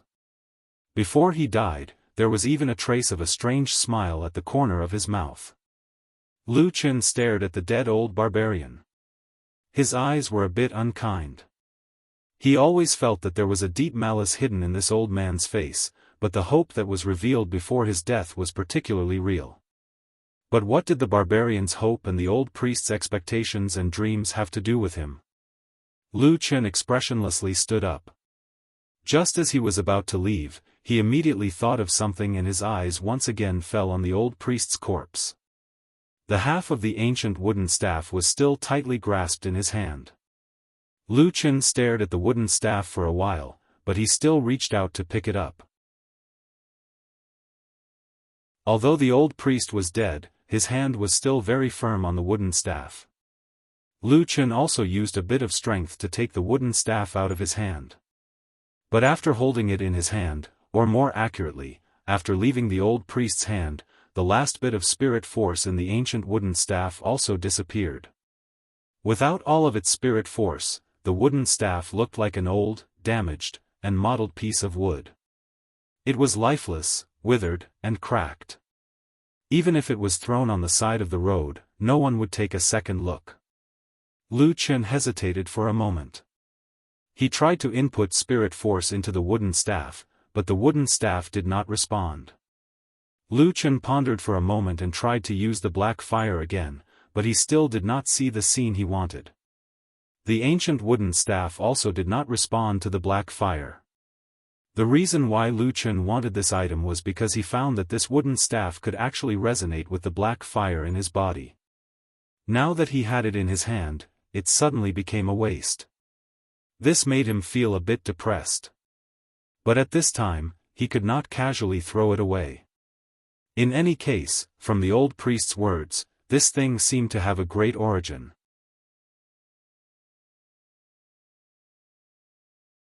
Chapter 272. Lu Chen turned around and walked back the way he came. Along the way, he turned his head to look at the place where the battle was the fiercest and cruelest. Those black-clothed men who were ambushed by the self-destructing barbarians and perished together with the barbarians didn't even have a single intact corpse. This unremarkable small tribe had inexplicably become the graveyard of dozens of extremely powerful cultivators. Perhaps no one would have thought of this outcome, even Lu Chen didn't think of this ending. However, even though the scene was extremely horrifying, Lu Chen didn't feel too guilty. Since a long time ago, when those black-clothed men were unwilling to let him go, the faintly discernible affection they had for each other in the past had already vanished into thin air. However, when he walked back to the mountain forest and occasionally turned his head to look into the distance, he suddenly discovered that along the way, there were already 2 additional bloody footprints on the path. It was a ghastly sight. Atsu was still waiting for him at the same place. After meeting up with them, Lu Chen thought for a moment and tried to place the wooden staff in front of Atsu. Atsu moved closer and sniffed a few times, then raised its head and looked at Lu Chen blankly. Obviously, it didn't find anything and didn't know what Lu Chen's intention was. Lu Chen sighed, shook his head and put away the wooden staff. He casually wiped his chest, and the wooden staff disappeared into thin air. This was the mysterious tree hole that he directly threw into the seed. When he had time in the future, he would carefully explore the secret of this wooden staff. However, perhaps this thing was already completely useless, Lu Chen thought in his heart. A man and a dog quickly left the mountain ridge. During this time, Lu Chen changed his clothes from head to toe.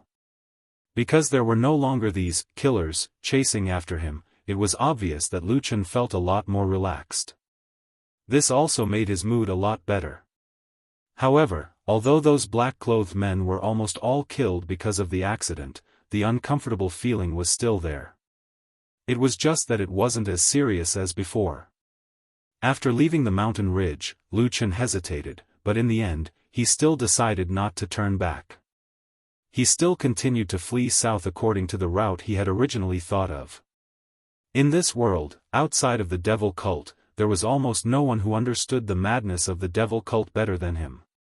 Outside of the true Immortal Alliance, there was also almost no one who understood the strength of the floating cloud service better than him.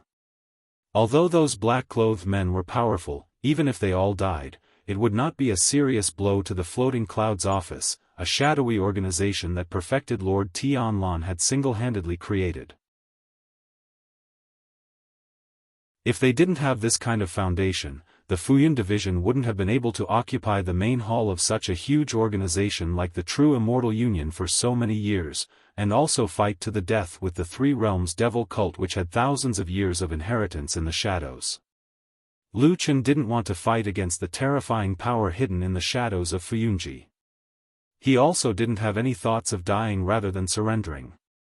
Therefore, he easily made the decision to continue fleeing.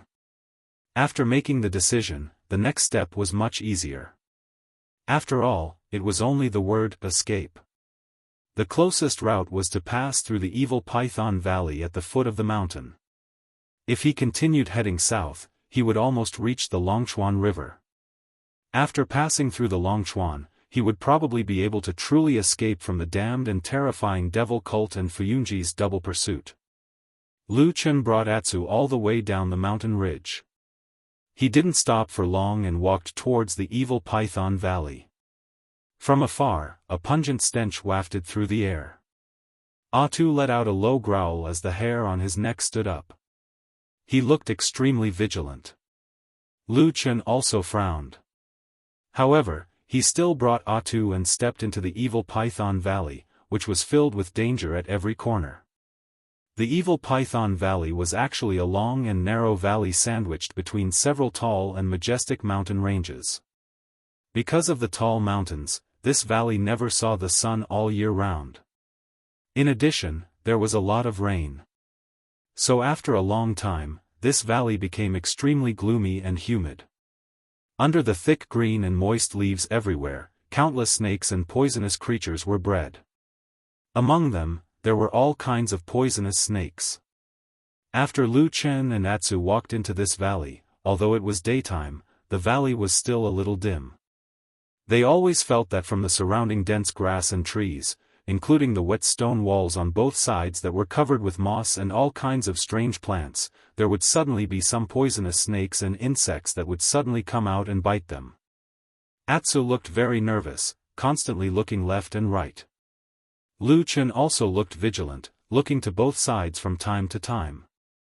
Sure enough, after they walked a few feet into the evil Python Valley, suddenly, there was a sudden rustling sound from a bush. Lu Chen and Atsu immediately stopped in their tracks. After a while, they saw a big python with a body as big as a bowl slowly slithering out of the bush. Lu Chen's face changed slightly, and he took a step back. He was on high alert, and he also looked around to see if there were any poisonous snakes or insects hiding in the dark. As for Atsu, it let out a deep roar at the big python, revealing its two fangs, and made a ferocious face, as if it was going to pounce on the big python and tear it into pieces in the next moment. The greenish-black python slowly raised its head and glanced at Lu Chen and Atsu. Its vertical pupils were cold and merciless, and it flicked its forked tongue in and out as it faced the two of them. Atsu roared twice, and it was about to move forward, but it was suddenly stopped by Lu Chen.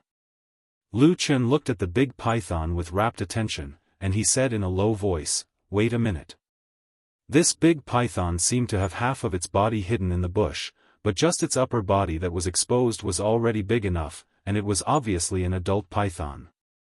Lu Chen wasn't afraid of such a monster, but he was worried about something else.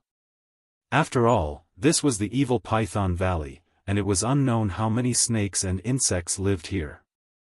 If they made a big noise, there was no telling how many snakes and insects would be attracted, and it would be really difficult to deal with them at that time. Sure enough, after Lu Chen stopped Atsu, which was showing hostility and was eager to attack, the big python didn't immediately launch an attack. It stared at Lu Chen for the last time, and suddenly turned its head, but it slithered away, and soon disappeared into the bush on the other side. Watching the big python leave, Lu Chen breathed a sigh of relief, and then he reached out his hand to pat Atsu's head, and said, "Let's go." At this time, Atsu looked a little disappointed, and it seemed to be a little dissatisfied with the big python leaving just now. It roared twice in that direction, and then continued to walk forward with Lu Chen. However, as they went deeper, they gradually discovered something strange. In this valley where poisonous insects gathered, it seemed that many poisonous insects had come out today, even though many of them should be hiding in their nests and sleeping at this time according to their habits. And what was even more strange was that these poisonous insects didn't have any intention to attack Lu Chen and Atsu. At most, they just confronted each other out of instinct, and after Lu Chen restrained himself and showed that he was not hostile, these originally bloodthirsty poisonous insects actually left this place one after another. Who would have thought that this originally dangerous path would be abnormally smooth for them? Chapter 273. The further they walked, the more eerie and frightening this damp and gloomy evil Python Valley became. However, strangely, not a single one of those poisonous snakes and insects that should be causing great trouble for Lu Chen and Atsu jumped out to attack them. Moreover, from what they could see, some of the snakes and insects that appeared abnormally left in the same direction, as if they had sensed that something bad was about to happen. The direction that they were escaping to was the direction that Lu Chen and Atsu had come from. Lu Chen could not help but turn his head to take a look. He only saw that the road behind him was completely quiet and he could not see anything strange.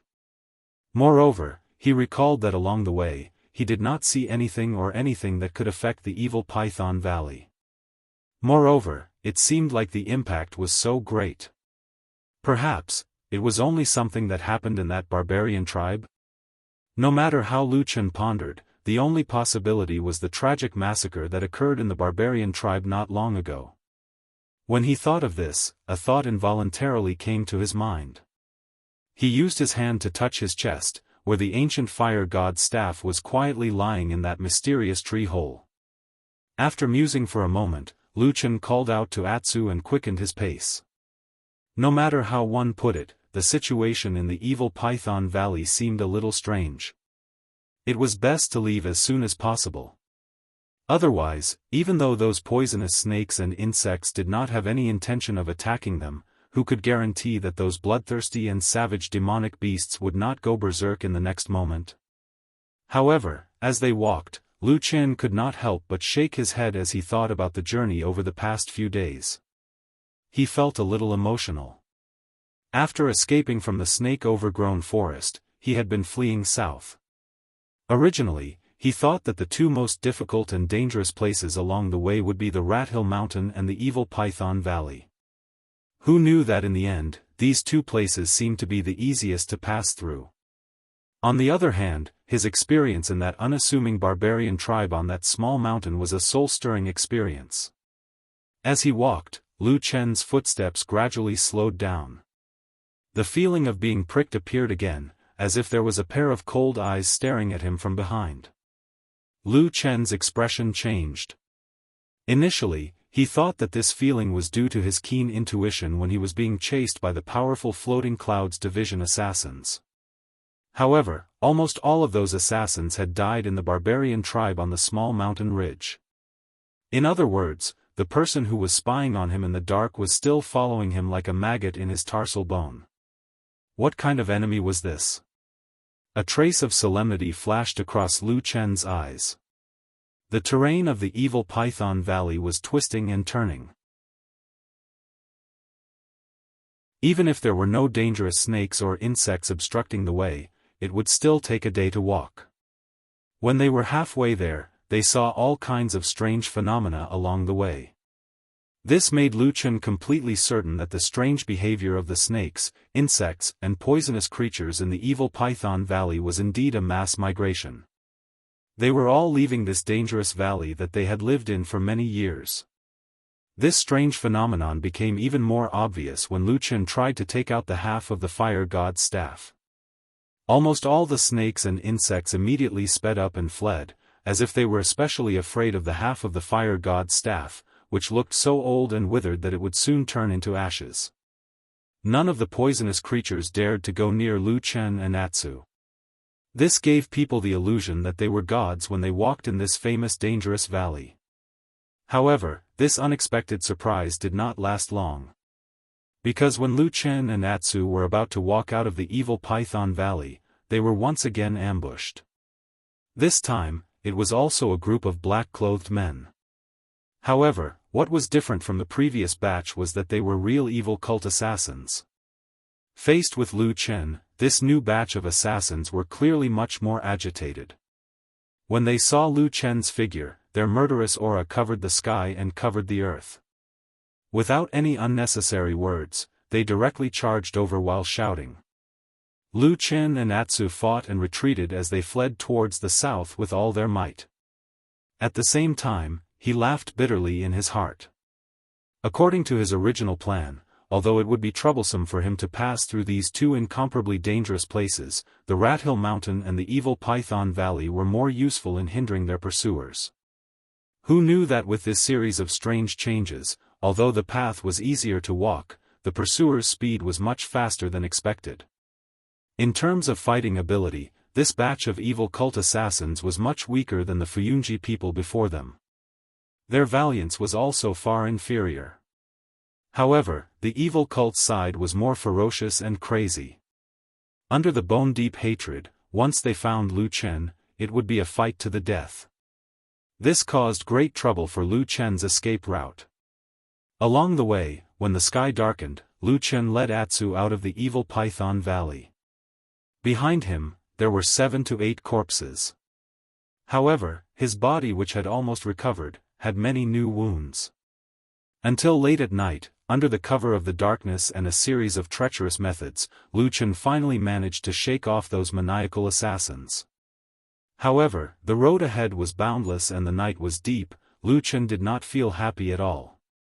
He knew in his heart that after dawn the next day, those evil cult assassins would definitely continue to pursue him. And as time passed, the number of evil cult assassins who wanted to kill him would definitely increase. Until he exhausted all his energy and strength, that would be the time of his miserable death. Probably, they would not leave him with a whole corpse. Lu Chen thought to himself as he dragged his bleeding body and ran for his life in the darkness. Even a moment to catch his breath seemed like a luxury. Perhaps it was because he had seen too much blood these few days, or maybe it was because he had just fought for a long time. His injuries had numbed his brain. Right now Lu Chen's mind was somewhat blank. His only instinct was probably to get away from the threat behind him and run forward with all his might. His target was the Longchuan River. As long as he passed through there, he should be free. Or perhaps, he would just die there. His original intuition turned from sharp to dull and then to numb, including the vigilance that had been hidden in his heart finally relaxed involuntarily. That late at night, Lu Chen finally paid the price. He saw a ray of light suddenly lit up from the darkness. That was a sword light. That sword light, bright and vigorous, full of vigor, full of spirit and energy, wonderful to the peak, a sword directly pierced the vital point. Before he could react, his flesh and blood had already split open, his bones were broken, directly pierced into the side of Lu Chen's ribs, a sword pierced into his chest, and he had no strength to evade. At that moment he suddenly understood, the most dangerous poisonous snake had never left, but had an appalling patience, waiting until he was at his weakest and then with one sword attack, wounded the enemy. Seeing that he was about to be pierced by the sword and die on the spot, suddenly, a black shadow rushed over from the side, made a furious roar and pounced on Lu Chen. However, the sword light was so intense that it didn't retreat at all. The remaining sword light swept past, and Atu's roar instantly turned into a mournful wail. Blood splattered everywhere, and he fell beside Lu Chen.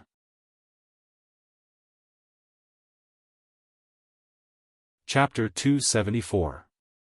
Lu Chen covered the wound under his ribs with his hand, but blood still gushed out from between his fingers.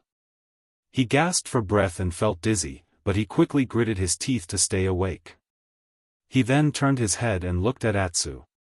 Atsu's body was stained with blood, and it was also injured. The sword light had cut its hind leg, and at the same time, it swept past its tail. However, compared to Lu Chen, Atsu's injury did not seem to be a big deal.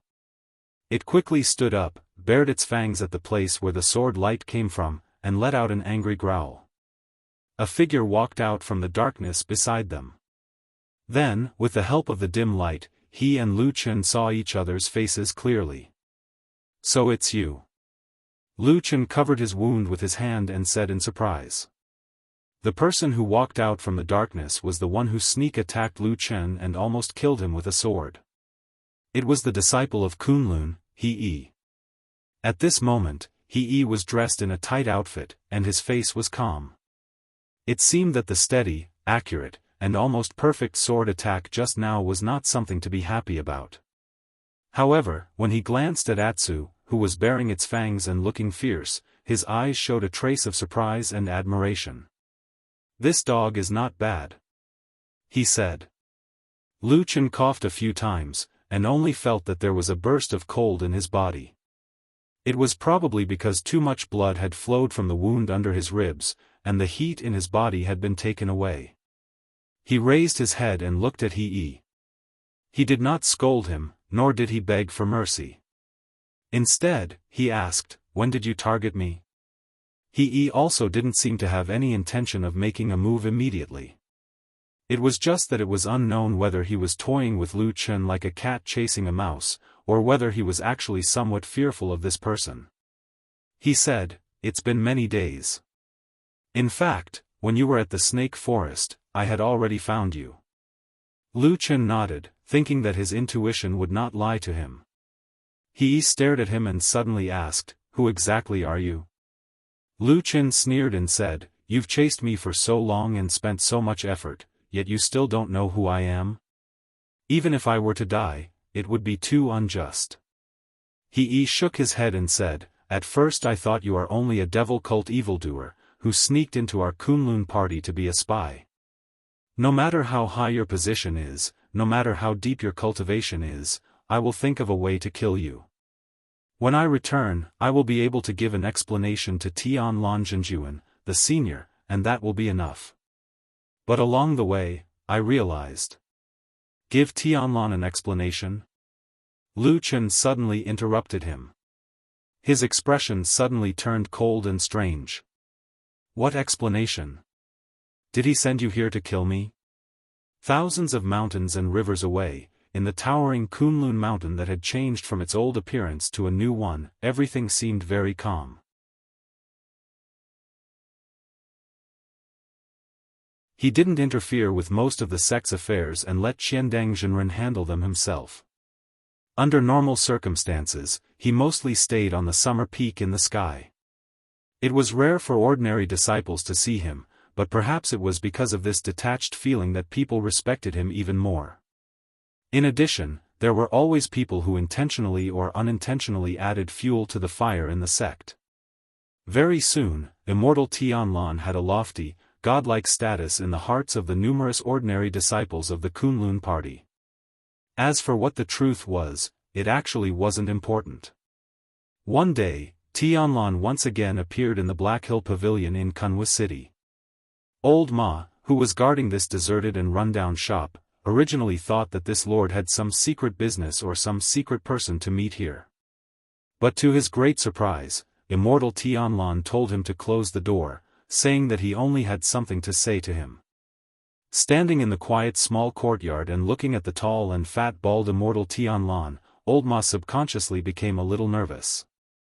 He slightly lowered his head to look at the ground in front of him and suddenly remembered that every time this person came, Lu Chen was always the one facing him.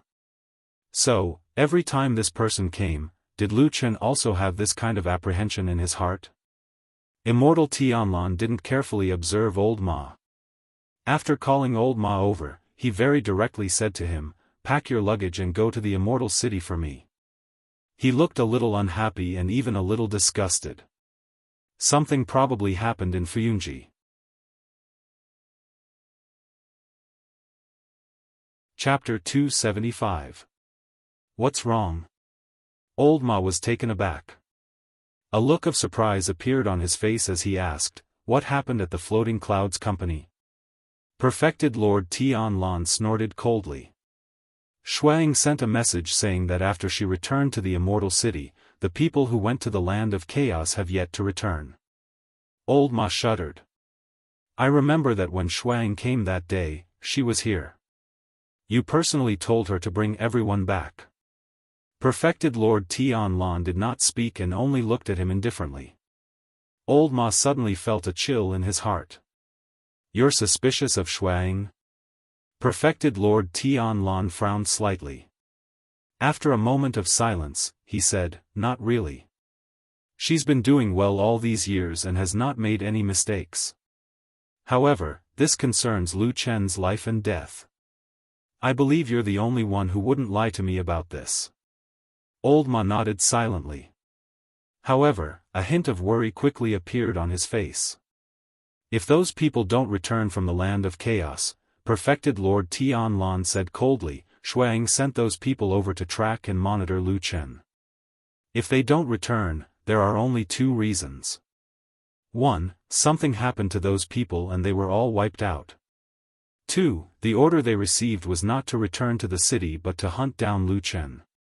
He looked up at Old Ma and said indifferently, "Go to the Immortal City and investigate this matter in Fuyunji with my token. No matter what the reason is, whether it's not returning to the city or hunting down Lu Chen, they've disobeyed my orders. Since they dared to do this, someone has to bear the responsibility." With that, he casually waved his hand, and a round object flew over. Old Ma stretched out his hands to catch it. He looked at it carefully and saw that it was a white jade plate with two sides.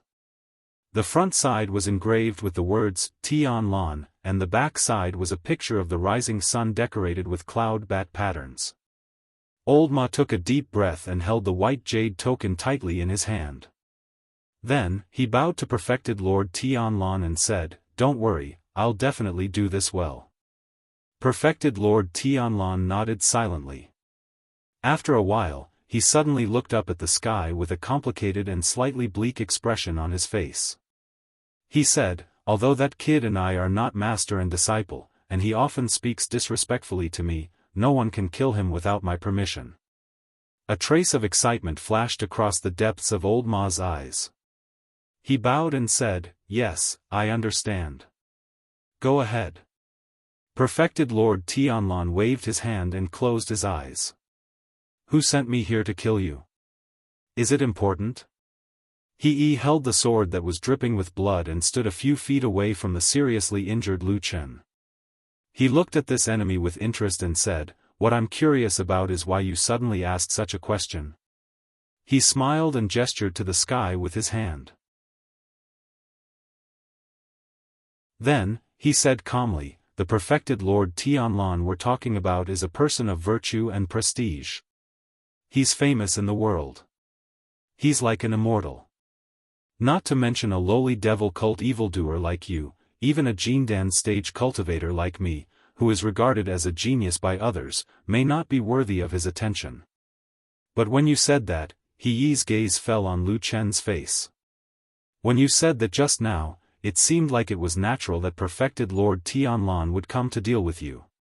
Isn't that strange? Lu Chen covered his wound with his hand and frowned. It was unknown whether it was because of the sharp pain or because he had lost too much blood, but he shut his mouth and did not speak anymore. So, I'm very curious. What kind of person are you? He looked at him and said, an ordinary devil sect spy should not have any relationship with a perfected Lord Tianlan. Furthermore, I discovered another strange thing along the way. There were actually people from the Floating Clouds agency chasing after you. It would appear that your background is much greater than I had imagined. Lu Chen coughed painfully.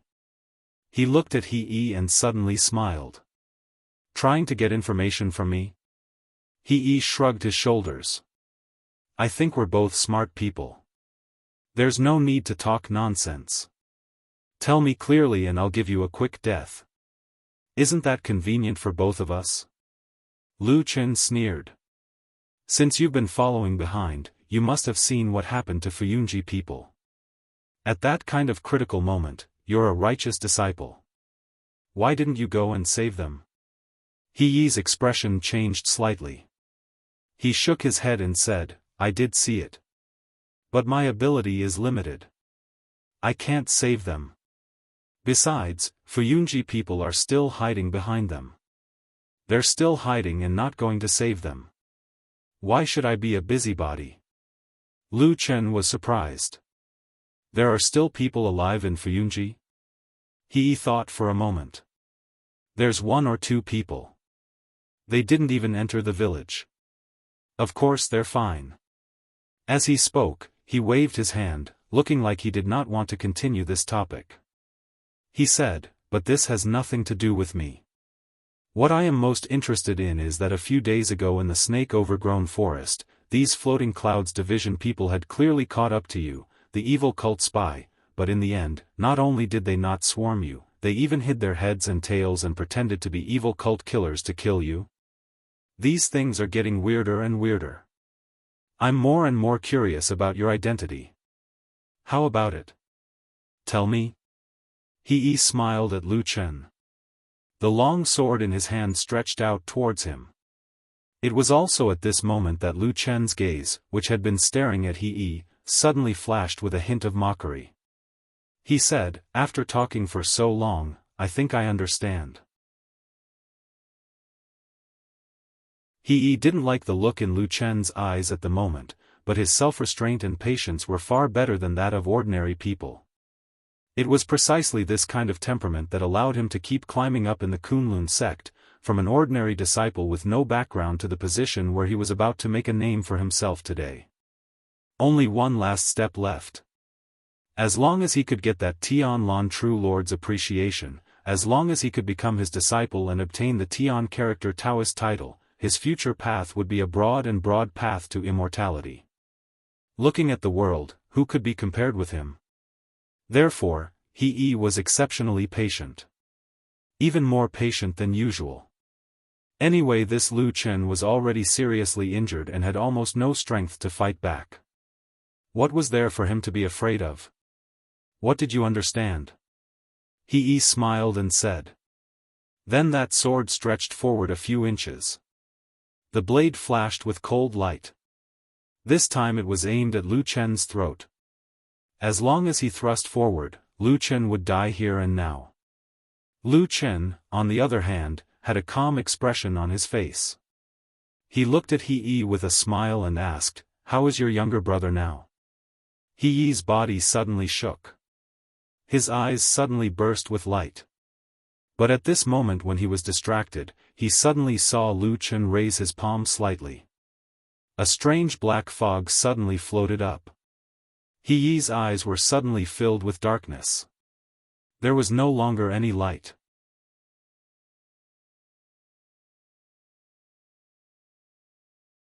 Chapter 276. Nowadays, the evil sect, which was regarded as a scourge by the world, was actually called the Holy Sect of the Three Realms. Some of the smaller sects did not know much about the history of their ancestors and mistakenly called it the Holy Sect of the Three Realms. According to the ancient books and textual research passed down by the evil sect, the so-called three realms corresponded to heaven, earth and man, referring to the three realms of immortal, man and ghost. But what was the truth and whether there was any basis for this statement, there were different opinions. The people of the evil sect firmly believed in this and took it as their highest goal to welcome the true God to descend to the world and unify the three realms. But the people of the righteous often scoffed at this because in history, other than those illusory ancient myths, there had never been any evidence to prove the existence of the immortal realm and ghost realm. And in order to break the boundaries and invite the true God, the followers of the holy sect of the three realms often indulged in all kinds of unimaginable and exaggerated actions that crossed the boundaries. Moving mountains and filling the seas were all small matters, and there were many cases of people being plunged into misery and suffering. This was what the people of the righteous couldn't tolerate. Even if they didn't talk about the principles of enforcing justice on behalf of heaven, if your sect messed around and caused the world to be in chaos, causing mountains to collapse and the earth to crack and causing heavy casualties, then how could the people of the righteous live? So, the world rose up and attacked them. The holy sect of the three realms was also a powerful sect. If there was a disagreement, they would start fighting. Even if they were to become enemies with the whole world, they wouldn't even bat an eye. Perhaps in the hearts of those fanatical believers, this was also the training of the true God? But faith was faith. No matter how fanatical and powerful you were, you definitely couldn't beat everyone in the world who was angry and resentful. So the result of the continuous war was that the holy sect became the evil sect and became a street rat that everyone wanted to beat up. In order to survive, the evil sect had to keep up with the times and kept a low profile for many years. Then, there were many evil and crooked things. Then, following the long and seemingly endless battle with the righteous, these strange and evil techniques became more and more powerful. When Lu Chen was in the evil sect, because of his noble and important status, he knew a lot of secrets and learned a lot of such sinister and evil skills. In fact, he had occasionally wondered if he was really born to do bad things. Otherwise, how could he learn all these crooked things so easily? For example, many years later today, the ink sand he used on He was one of the most sinister methods of the devil cult. The black mist had appeared out of nowhere with a menacing momentum, instantly blocking He's path. He was shocked and instinctively took a step back, but he immediately came to his senses. With an angry roar, he stabbed forward with his sword, wanting to stab Lu Chen to death, who had suddenly launched a sneak attack. However, the sword missed. Presumably, after creating the black fog, Lu Chen directly flipped over and left.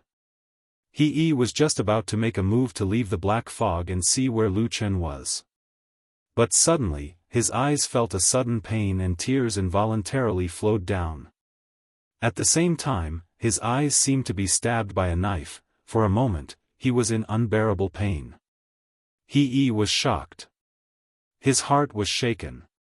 The eyes were an important part of the body and extremely weak.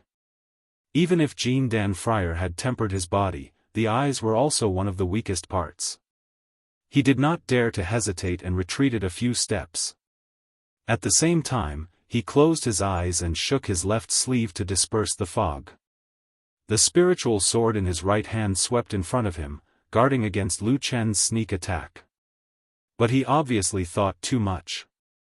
Lu Chen did not have the intention to hit him when he was down.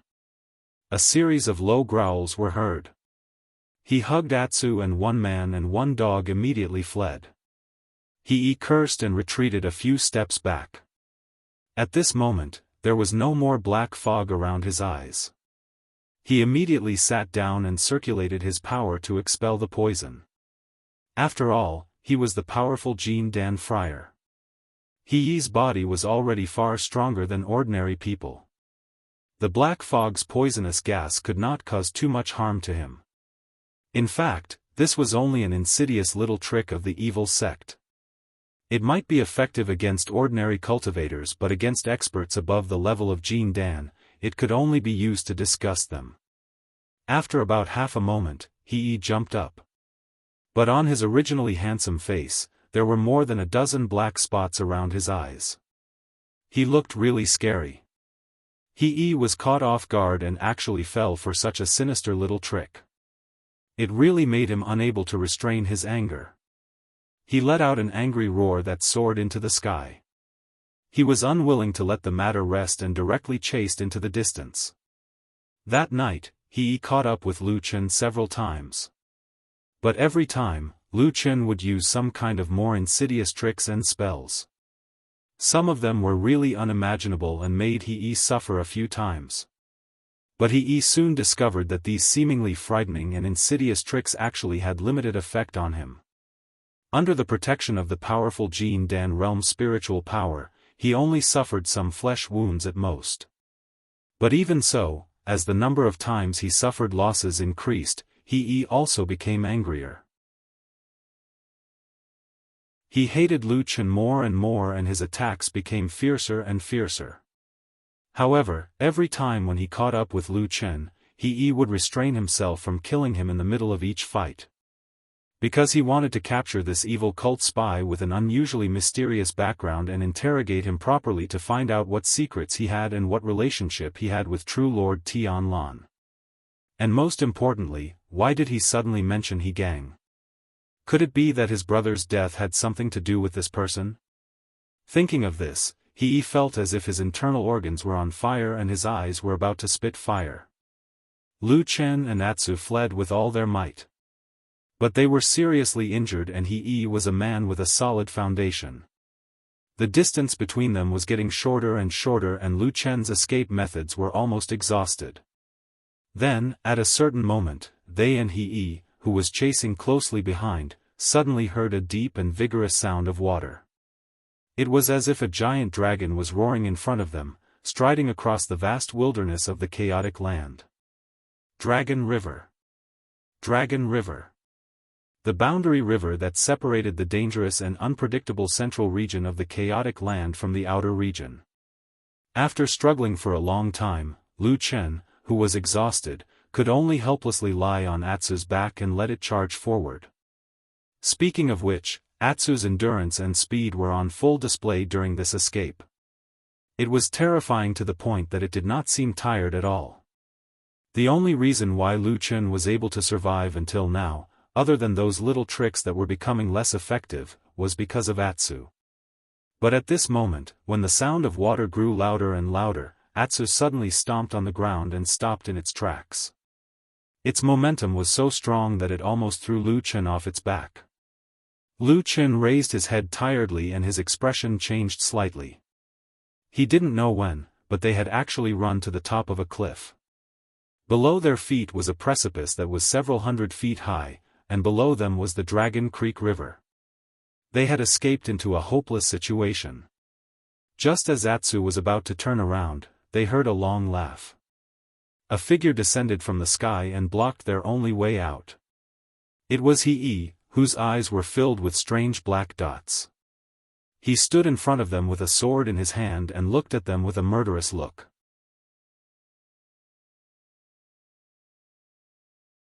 Chapter 277. The Dragon River was a large river, it could even be said to be the largest river in the chaotic lands. The river was so wide that one couldn't see the end of it, almost like the ocean. At the same time, it was also the most famous river in the chaotic lands, because it was the dividing line between the central and outer regions of the chaotic lands. The Dragon River was also an extremely dangerous river. Within the wide river hid countless unimaginable, ferocious and powerful monsters, forming a natural dividing line. Other than the Yuanying realm cultivators of the human race, Jin Dan Friar would often find it difficult to cross this river. Once he crossed the Dragon River and continued south, the dangers in the central region of the chaotic lands would only increase. With Jin Dan Friar's cultivation level, even if he didn't die, he would at least lose more than he would gain. As for those below the Jin Dan realm, they would immediately give up. Over time, the Dragon Creek River became the publicly recognized dividing line and became one of the most dangerous places in the land of chaos. However, nothing was absolute. Although the Dragon River was dangerous, it wasn't completely impossible to cross. For example, the barbarians in the chaotic lands had tried to cross the Dragon River. The evil sect had been suppressed by the righteous Dao for many years and had to hide. There were also many people in the chaotic lands. After a long time, they learned some secrets, including how to cross the Dragon River. Although the method was a little dangerous, it was indeed a method. Lu Chen was aware of this in his heart. However, this method was definitely not to fall from this cliff that was several hundred feet high. There were basically two consequences for doing so: falling to death, or falling half to death, and then being eaten by the monster beasts in the river. Therefore, Lu Chen was really in a desperate situation now. He had no way out and was at the end of his rope. He held his sword and pointed it at Lu Chen. His eyes were cold as he stared fixedly at Lu Chen and asked coldly, "Who are you? How do you know my brother?" Lu Chen clutched his chest and coughed. At the same time, a deep roar came from beside him. Atsu was standing beside him, glaring angrily at He, revealing a pair of sharp fangs. He's eyes swept across Atsu, his expression unchanging, as if he didn't see Atsu as a threat. He only stared at Lu Chen with a murderous look in his eyes and said coldly, "Speak. Otherwise, I will make you regret being born into this world." Lu Chen placed his left hand on Atsu's back and coughed again. Atsu turned to look at him, his eyes filled with concern. Lu Chen shook his head slightly and patted his chest as if he was in pain due to the injury. Atsu was stunned for a moment, and his eyes stayed on Lu Chen's palm for a moment. Then, Lu Chen looked up at He and said, "I know him, but I didn't have much contact with him in Kunlun Mountain." He frowned and his eyes softened a little, but he was still a little alert. He sneered and said, "Then why did you mention him?" "To run for my life." Lu Chen said without hesitation, "As long as I can distract you for a moment, that's enough." He was silent. He looked at Lu Chen with a murderous look in his eyes, but he thought of the day his brother died. He saw the bloody handwriting under his brother's badly mutilated body. That dark red word was like a needle, a thorn, instantly piercing He's heart, reminding him of that morning when he saw his only family member, his only brother, die in that courtyard. The dead could not be resurrected. Death meant eternal separation. No matter how many regrets there were, they could not make up for it. He felt that he owed his brother, Gang, a lot. He should have taken good care of him and made him a talent. He had been obsessed with the path of immortality all his life and had no distracting thoughts. He only hoped that Gang could marry a wife or find a Daoist companion in the future so that the He family could continue its lineage. However, all of this eventually turned into smoke and dissipated. He thought silently, but raised the long sword in his hand. With a hint of a sneer, he stretched it towards Lu Chen and said, "What other tricks do you have? Just use them." Lu Chen did not move.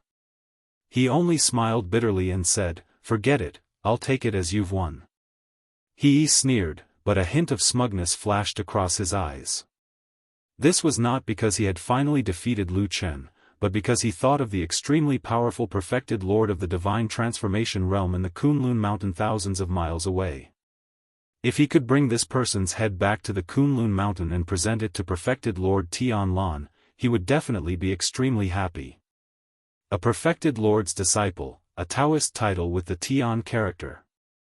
Just thinking about these things was enough to make He's blood boil and he yearned for them endlessly.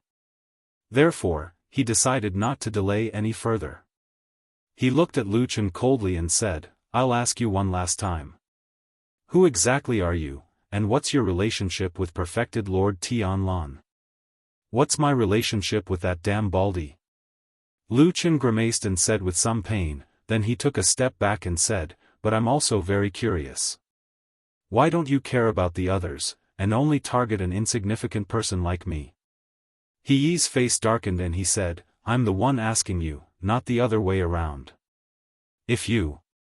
Before he finished speaking, he suddenly saw Lu Chen raise one of his palms again from the corner of his eye, and a familiar black gas surged out again. He immediately flipped and retreated a few feet as if it was a conditioned reflex. At the same time, he sneered and said, "Insignificant tricks. Do you still want to harm me again?" This time, his voice suddenly came to a screeching halt. The reason was that Lu Chen had suddenly used a movement to force him back, but he didn't use any sinister methods like ink sand. Instead, he just silently turned around, and then rushed out with large strides. There was a cliff ahead. Behind him, He's expression suddenly changed. With a roar, he rushed forward and reached out to grab Lu Chen's back at the same time. However, Lu Chen had used all his strength in this movement, and his speed was extremely fast. Just a moment before He's palm could grab him, Lu Chen had abruptly jumped off the cliff that was several hundred meters high. The wind was piercingly cold and the waves were wild.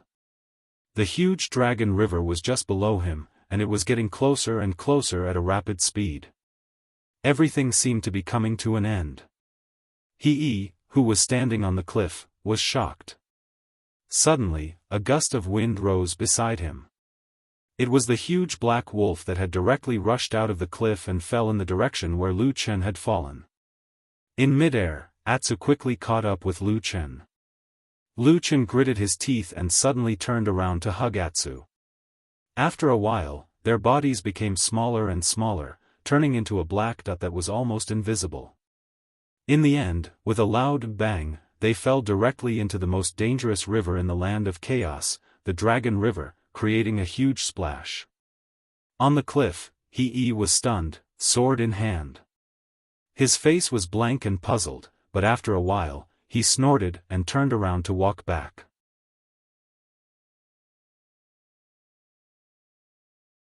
Chapter 278. The water of the Longchuan was very, very cold. The water of the Longchuan was very, very deep.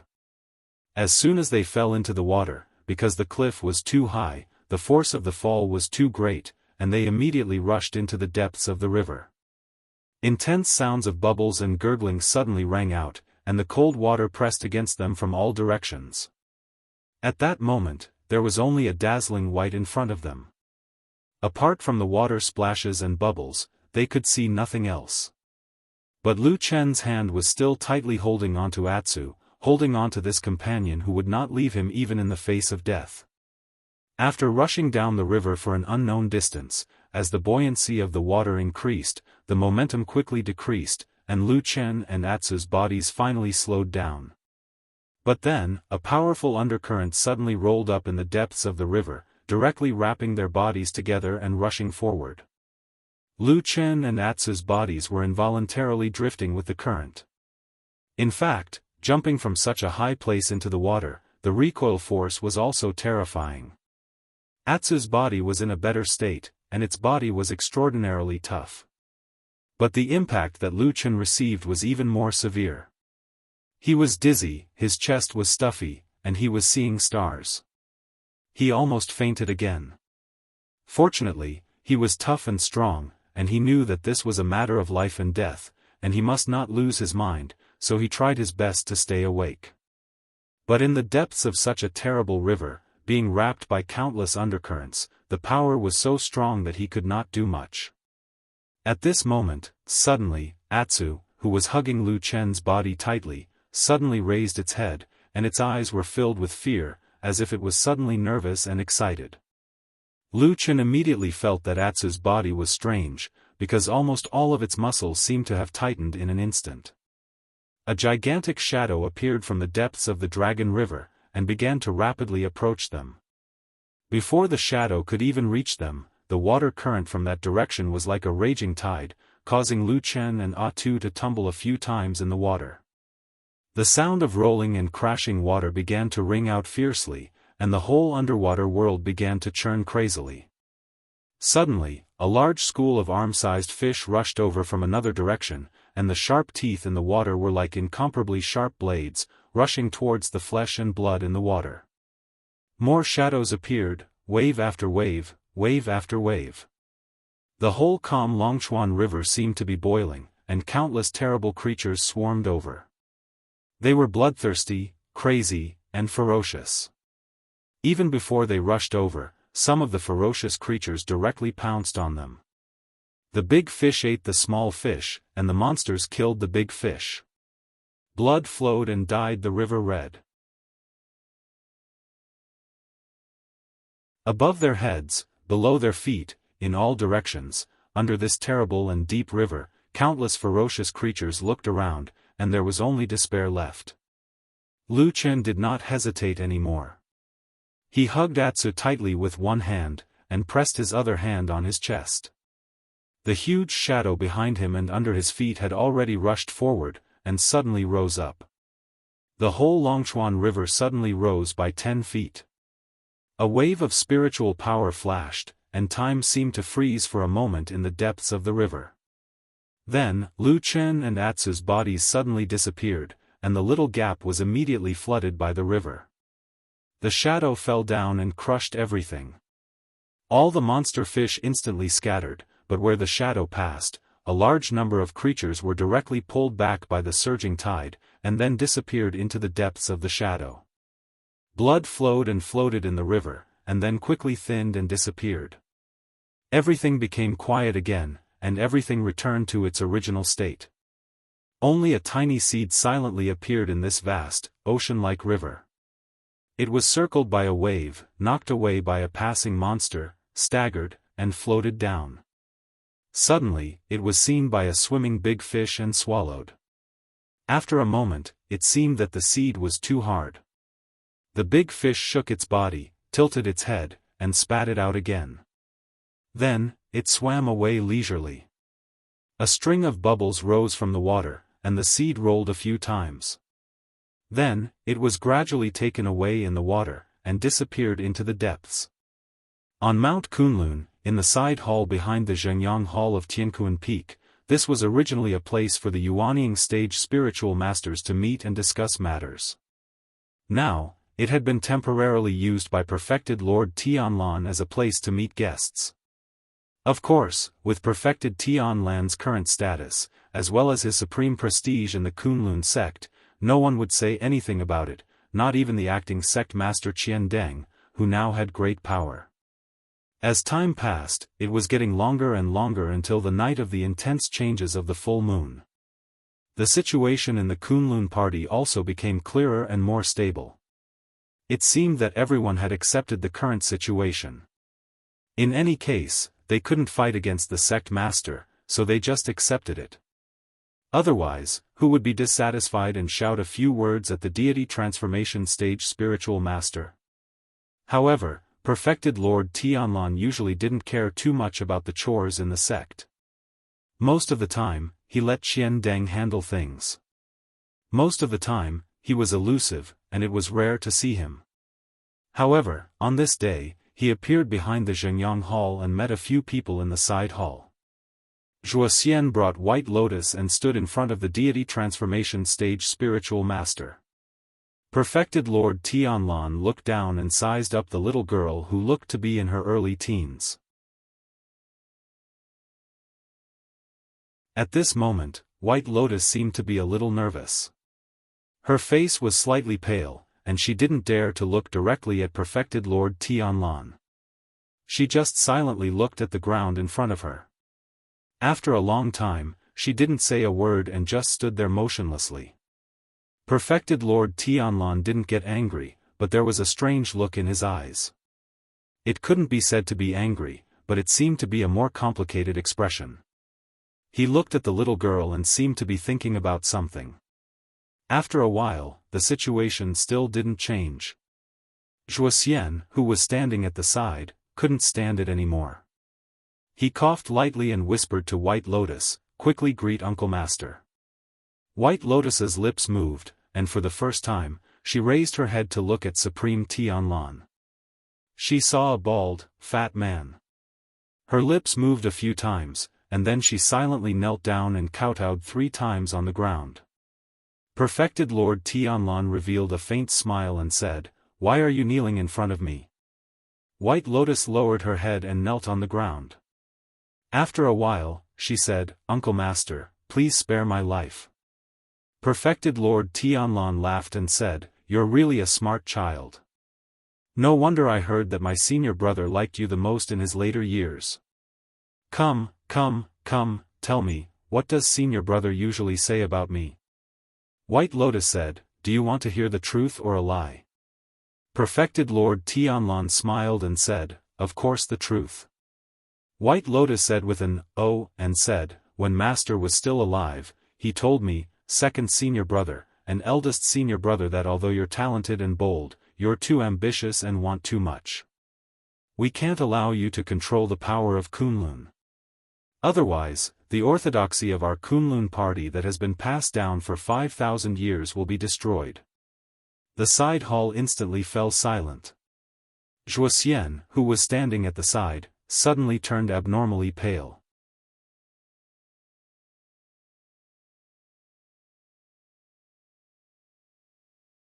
Chapter 279.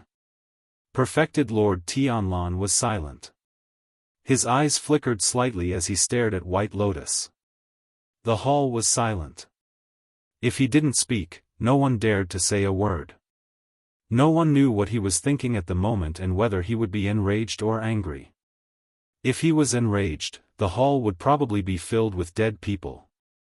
The atmosphere seemed to freeze and time seemed to stop as well. After an unknown period of time, Perfected Lord Tianlan suddenly stood up and walked down from his seat. He walked to White Lotus and stared at her for a moment before saying indifferently, "You're quite bold at such a young age. Did my senior brother teach you all this as well?" His fat body just stood there casually. He did not look ferocious, nor did he give off an oppressive aura. However, there was a majestic aura that made White Lotus speechless. After waiting for a moment, Perfected Lord Tianlan turned to look at Zhuoxian and said, "What about you? Have you heard Senior Brother Bai Chen say these words before?" Under the bright and somewhat dazzling gaze of this soul formation Perfected Lord, Zhuoxian's legs also turned to jelly. He laughed dryly and sweat appeared on his forehead. After hesitating for a moment, he still said softly, "Junior sister didn't lie. I've indeed heard Master say this once before." With his hands behind his back, Perfected Lord Tianlan slowly walked to the window at the side and raised his hand to look at the sky. His expression was indifferent and no one could tell what changes were going on in his heart. After a while, he said slowly, "Senior brother and I have known each other for a lifetime but he never understood my feelings. It really makes me feel regretful. We're brothers. If we meet again in the netherworld in the future, I'll naturally tell him my feelings. Get up." The last sentence was said to White Lotus who was still kneeling on the ground.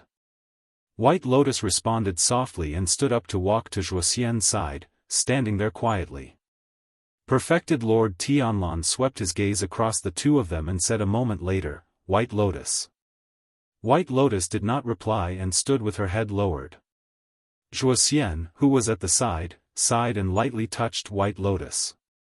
White Lotus then said in a low voice, "Your disciple is here." Perfected Lord Tianlan said indifferently, "Senior brother has unfortunately passed away, leaving behind 3 disciples.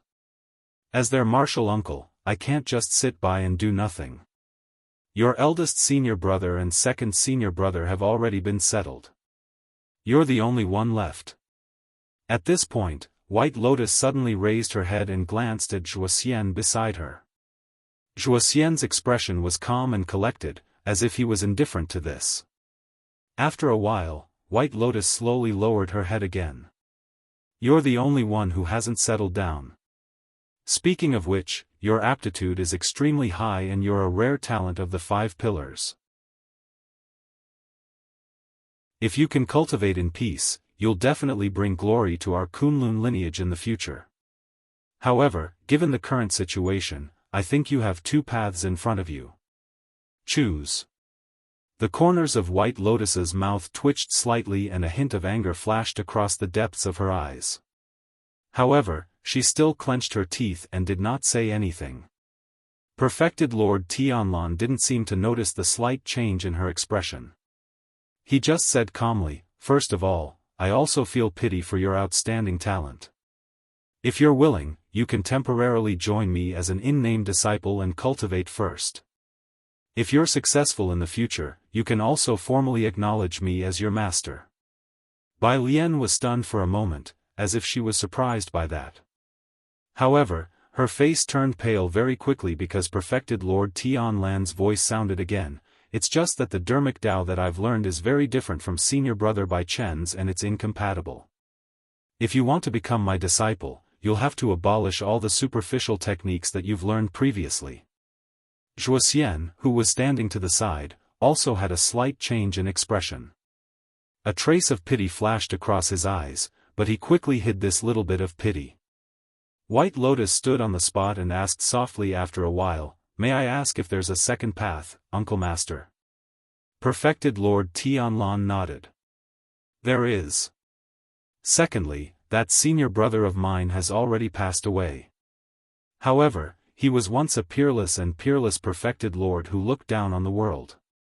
How can such an outstanding person end up in a situation where no one cares about him even after his death? The rock mountain where Winter Peak crashed is Senior Brother Bai Chen's tomb. Since you're free now, go and keep watch for him. It won't be too late to come and find me when you've thought it through." White Lotus's body trembled slightly.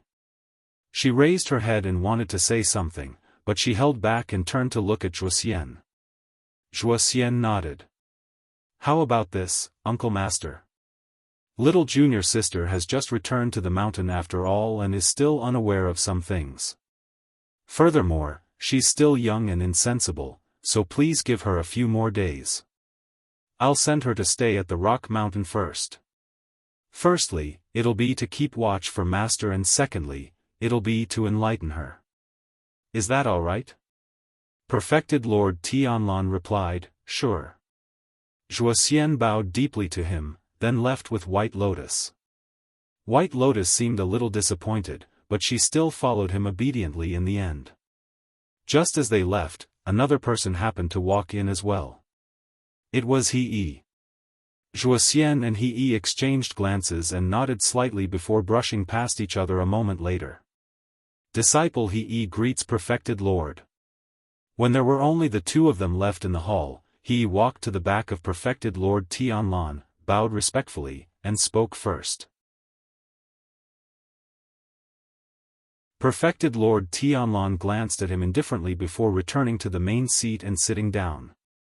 "You're back. How was your trip to the land of chaos?" He cupped his fists and said with a smile, "I'm glad that I didn't disappoint you. I've specially come to report the good news to you." Perfected Lord Tianlan looked at him quietly.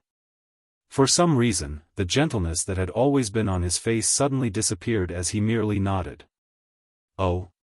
Tell me about it. What's the good news?" Disciple entered deep into the chaotic land and pursued for thousands of miles. Finally, at the Dragon River, I blocked the evil cult spy and killed him with my own hands.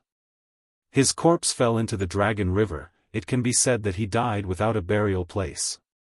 Perfected Lord Tianlan's pupils constricted slightly as he asked in a deep voice, "You killed that person?" "That's right." He's expression was awe-inspiring, his demeanor unafraid. He said in a clear voice, "These evil people of the devil cult have committed all kinds of evil, bringing disaster to the people of the righteous path of the world. As a disciple of Kunlun sect, it is my duty to enforce justice on behalf of heaven, to eliminate evil and promote good." Perfected Lord Tianlan did not say anything and merely looked at He quietly. Being stared at by him, He felt a little excited in his heart.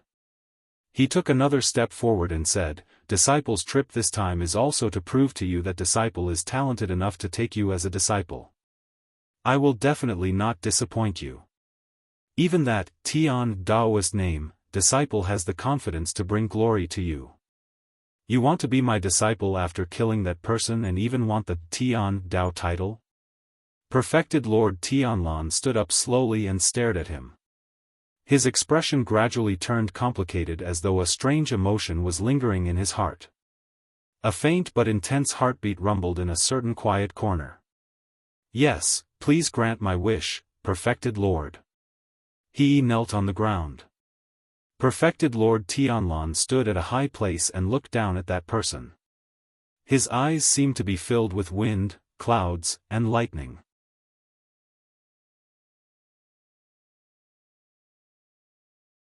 Chapter 280. The black tail moved on the ground, and a small piece of the tail was missing. The wound was smooth and neat, and it looked like it was cut by a sharp blade. After a while, the black tail curled up and hid under its body. Then, Atsu's ears suddenly pricked up, and its body, which was originally curled up on the ground, suddenly stood up, as if it was suddenly awakened from its sleep. It looked around in a trance and fear. The mottled old tree wall appeared in front of its eyes, and it could vaguely see the outline of the two opposite doors. On the ground not far away, there was a familiar-looking puddle. The water in the puddle was clear and transparent, and occasionally there would be a string of bubbles. Don't be so suspicious. This is a tree hole. There won't be a whole river of Longchuan suddenly pouring down from above us. A somewhat lazy voice came from the other side of the puddle. Atsu looked up and saw Lu Chen sitting with his back against the tree wall. He was frowning and changing the medicine on his wounds. Occasionally, he would grimace and say to Atsu, "Stupid dog, come and help me." Atsu jumped up and trotted to Lu Chen's side. It then used its teeth to bite the cloth that Lu Chen handed over to it.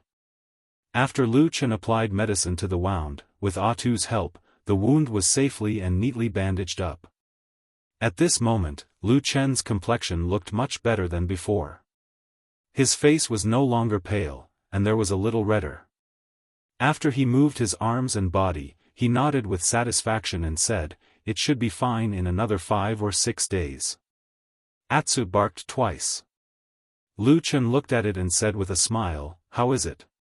Now you know how powerful I am. I have stored a lot of food, medicine, and all kinds of clothes in this tree hole.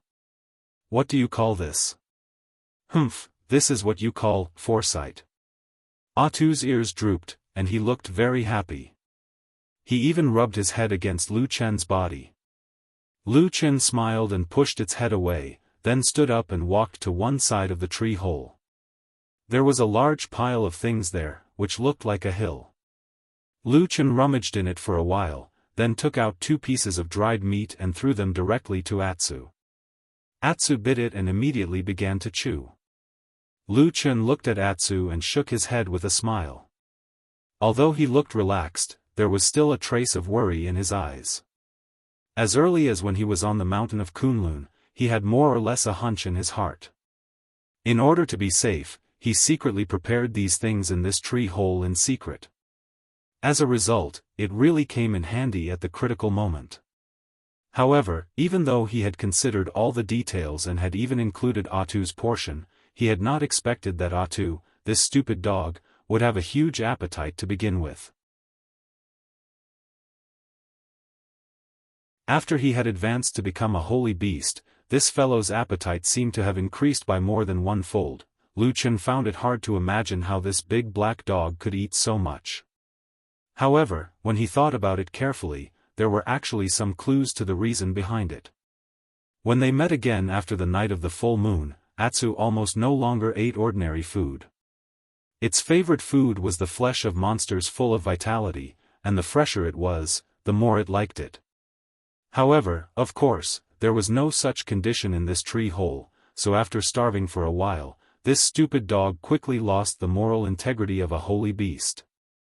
No matter what it was, as long as it could eat, it would eat with relish. However, the price of this was that its appetite was shockingly huge, and the food it had was rapidly decreasing. Besides that, there was another problem in front of Lu Chen that gave him a headache, and that was how to get out.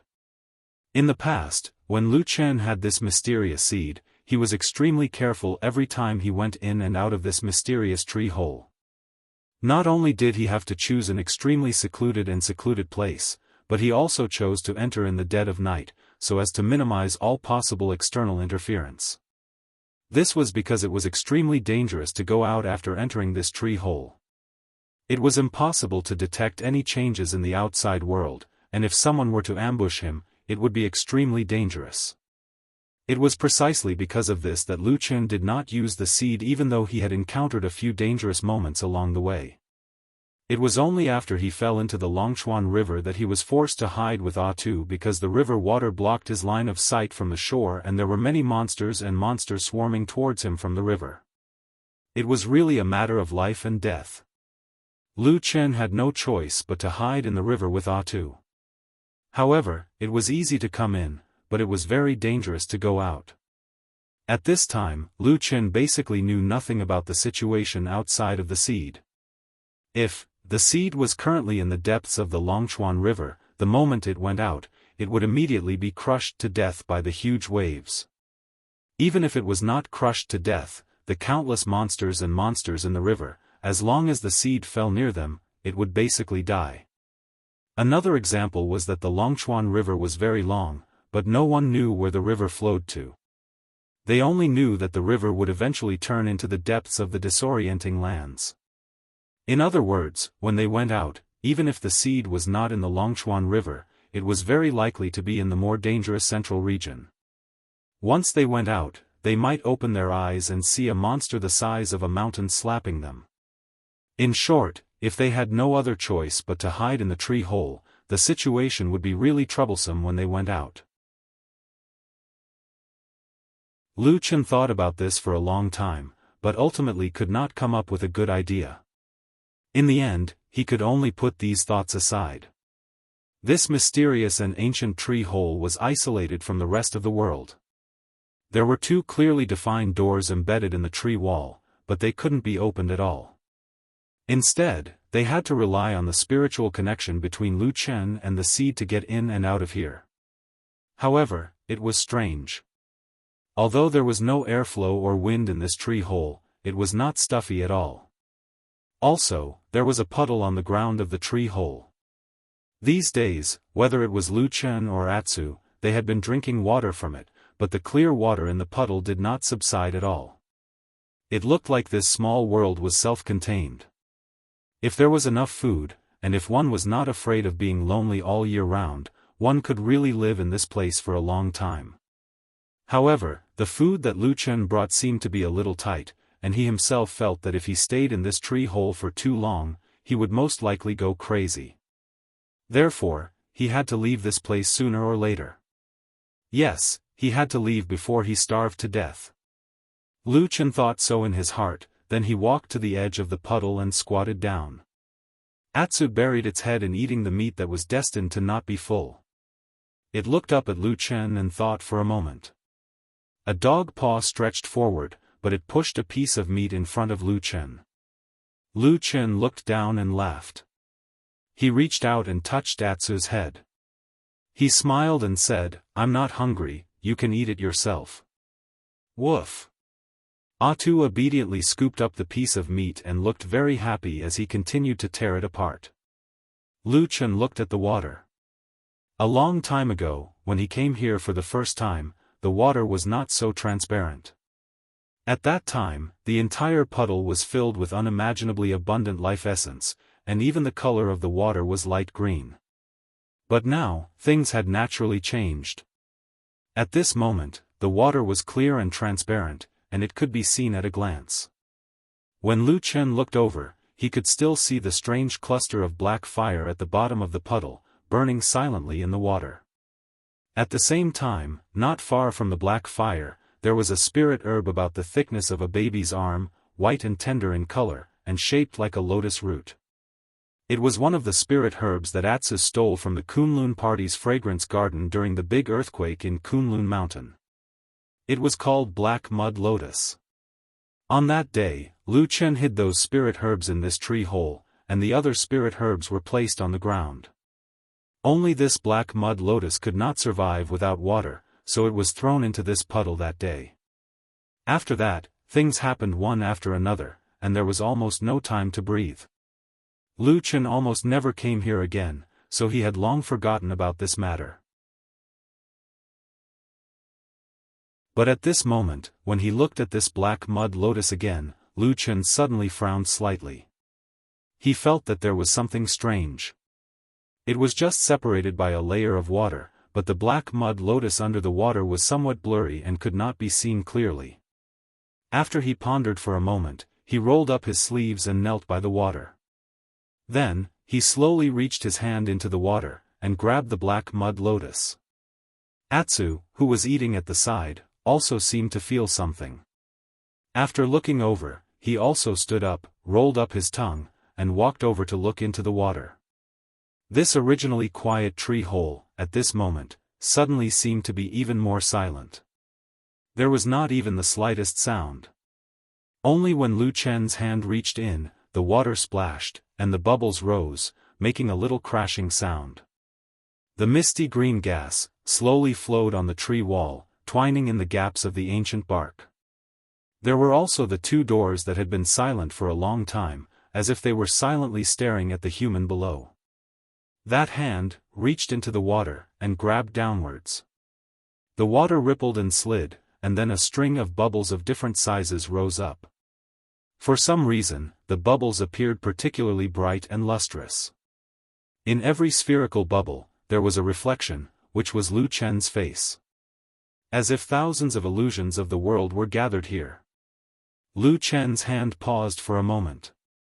He stared at these bubbles, and after a moment, he continued to reach downwards. This piece of water began to shake, as if there was a very slight wave, slowly surging. But after a moment, Lu Chen's hand finally touched the surface of the black mud lotus. There was a slippery feeling to the touch, as if it was no different from the feeling when he first obtained this spirit herb. Lu Chen's heart let out a sigh of relief. He raised his arm, and when he was about to stand up with it, suddenly, his body stiffened. The black mud lotus swayed a few times in the water, and the water swayed even more violently, but this spirit herb did not leave the water. Lu Chen coldly looked through the water, and saw that one end of the black mud lotus had unknowingly pierced into the soil under the water, as if it had already taken root. And on the other side, the black fire, not far away, also slowly swayed a few times. You're tuning in to the Unparalleled SwordWill YouTube channel. Don't forget to subscribe and join us on this journey to catch the most captivating stories.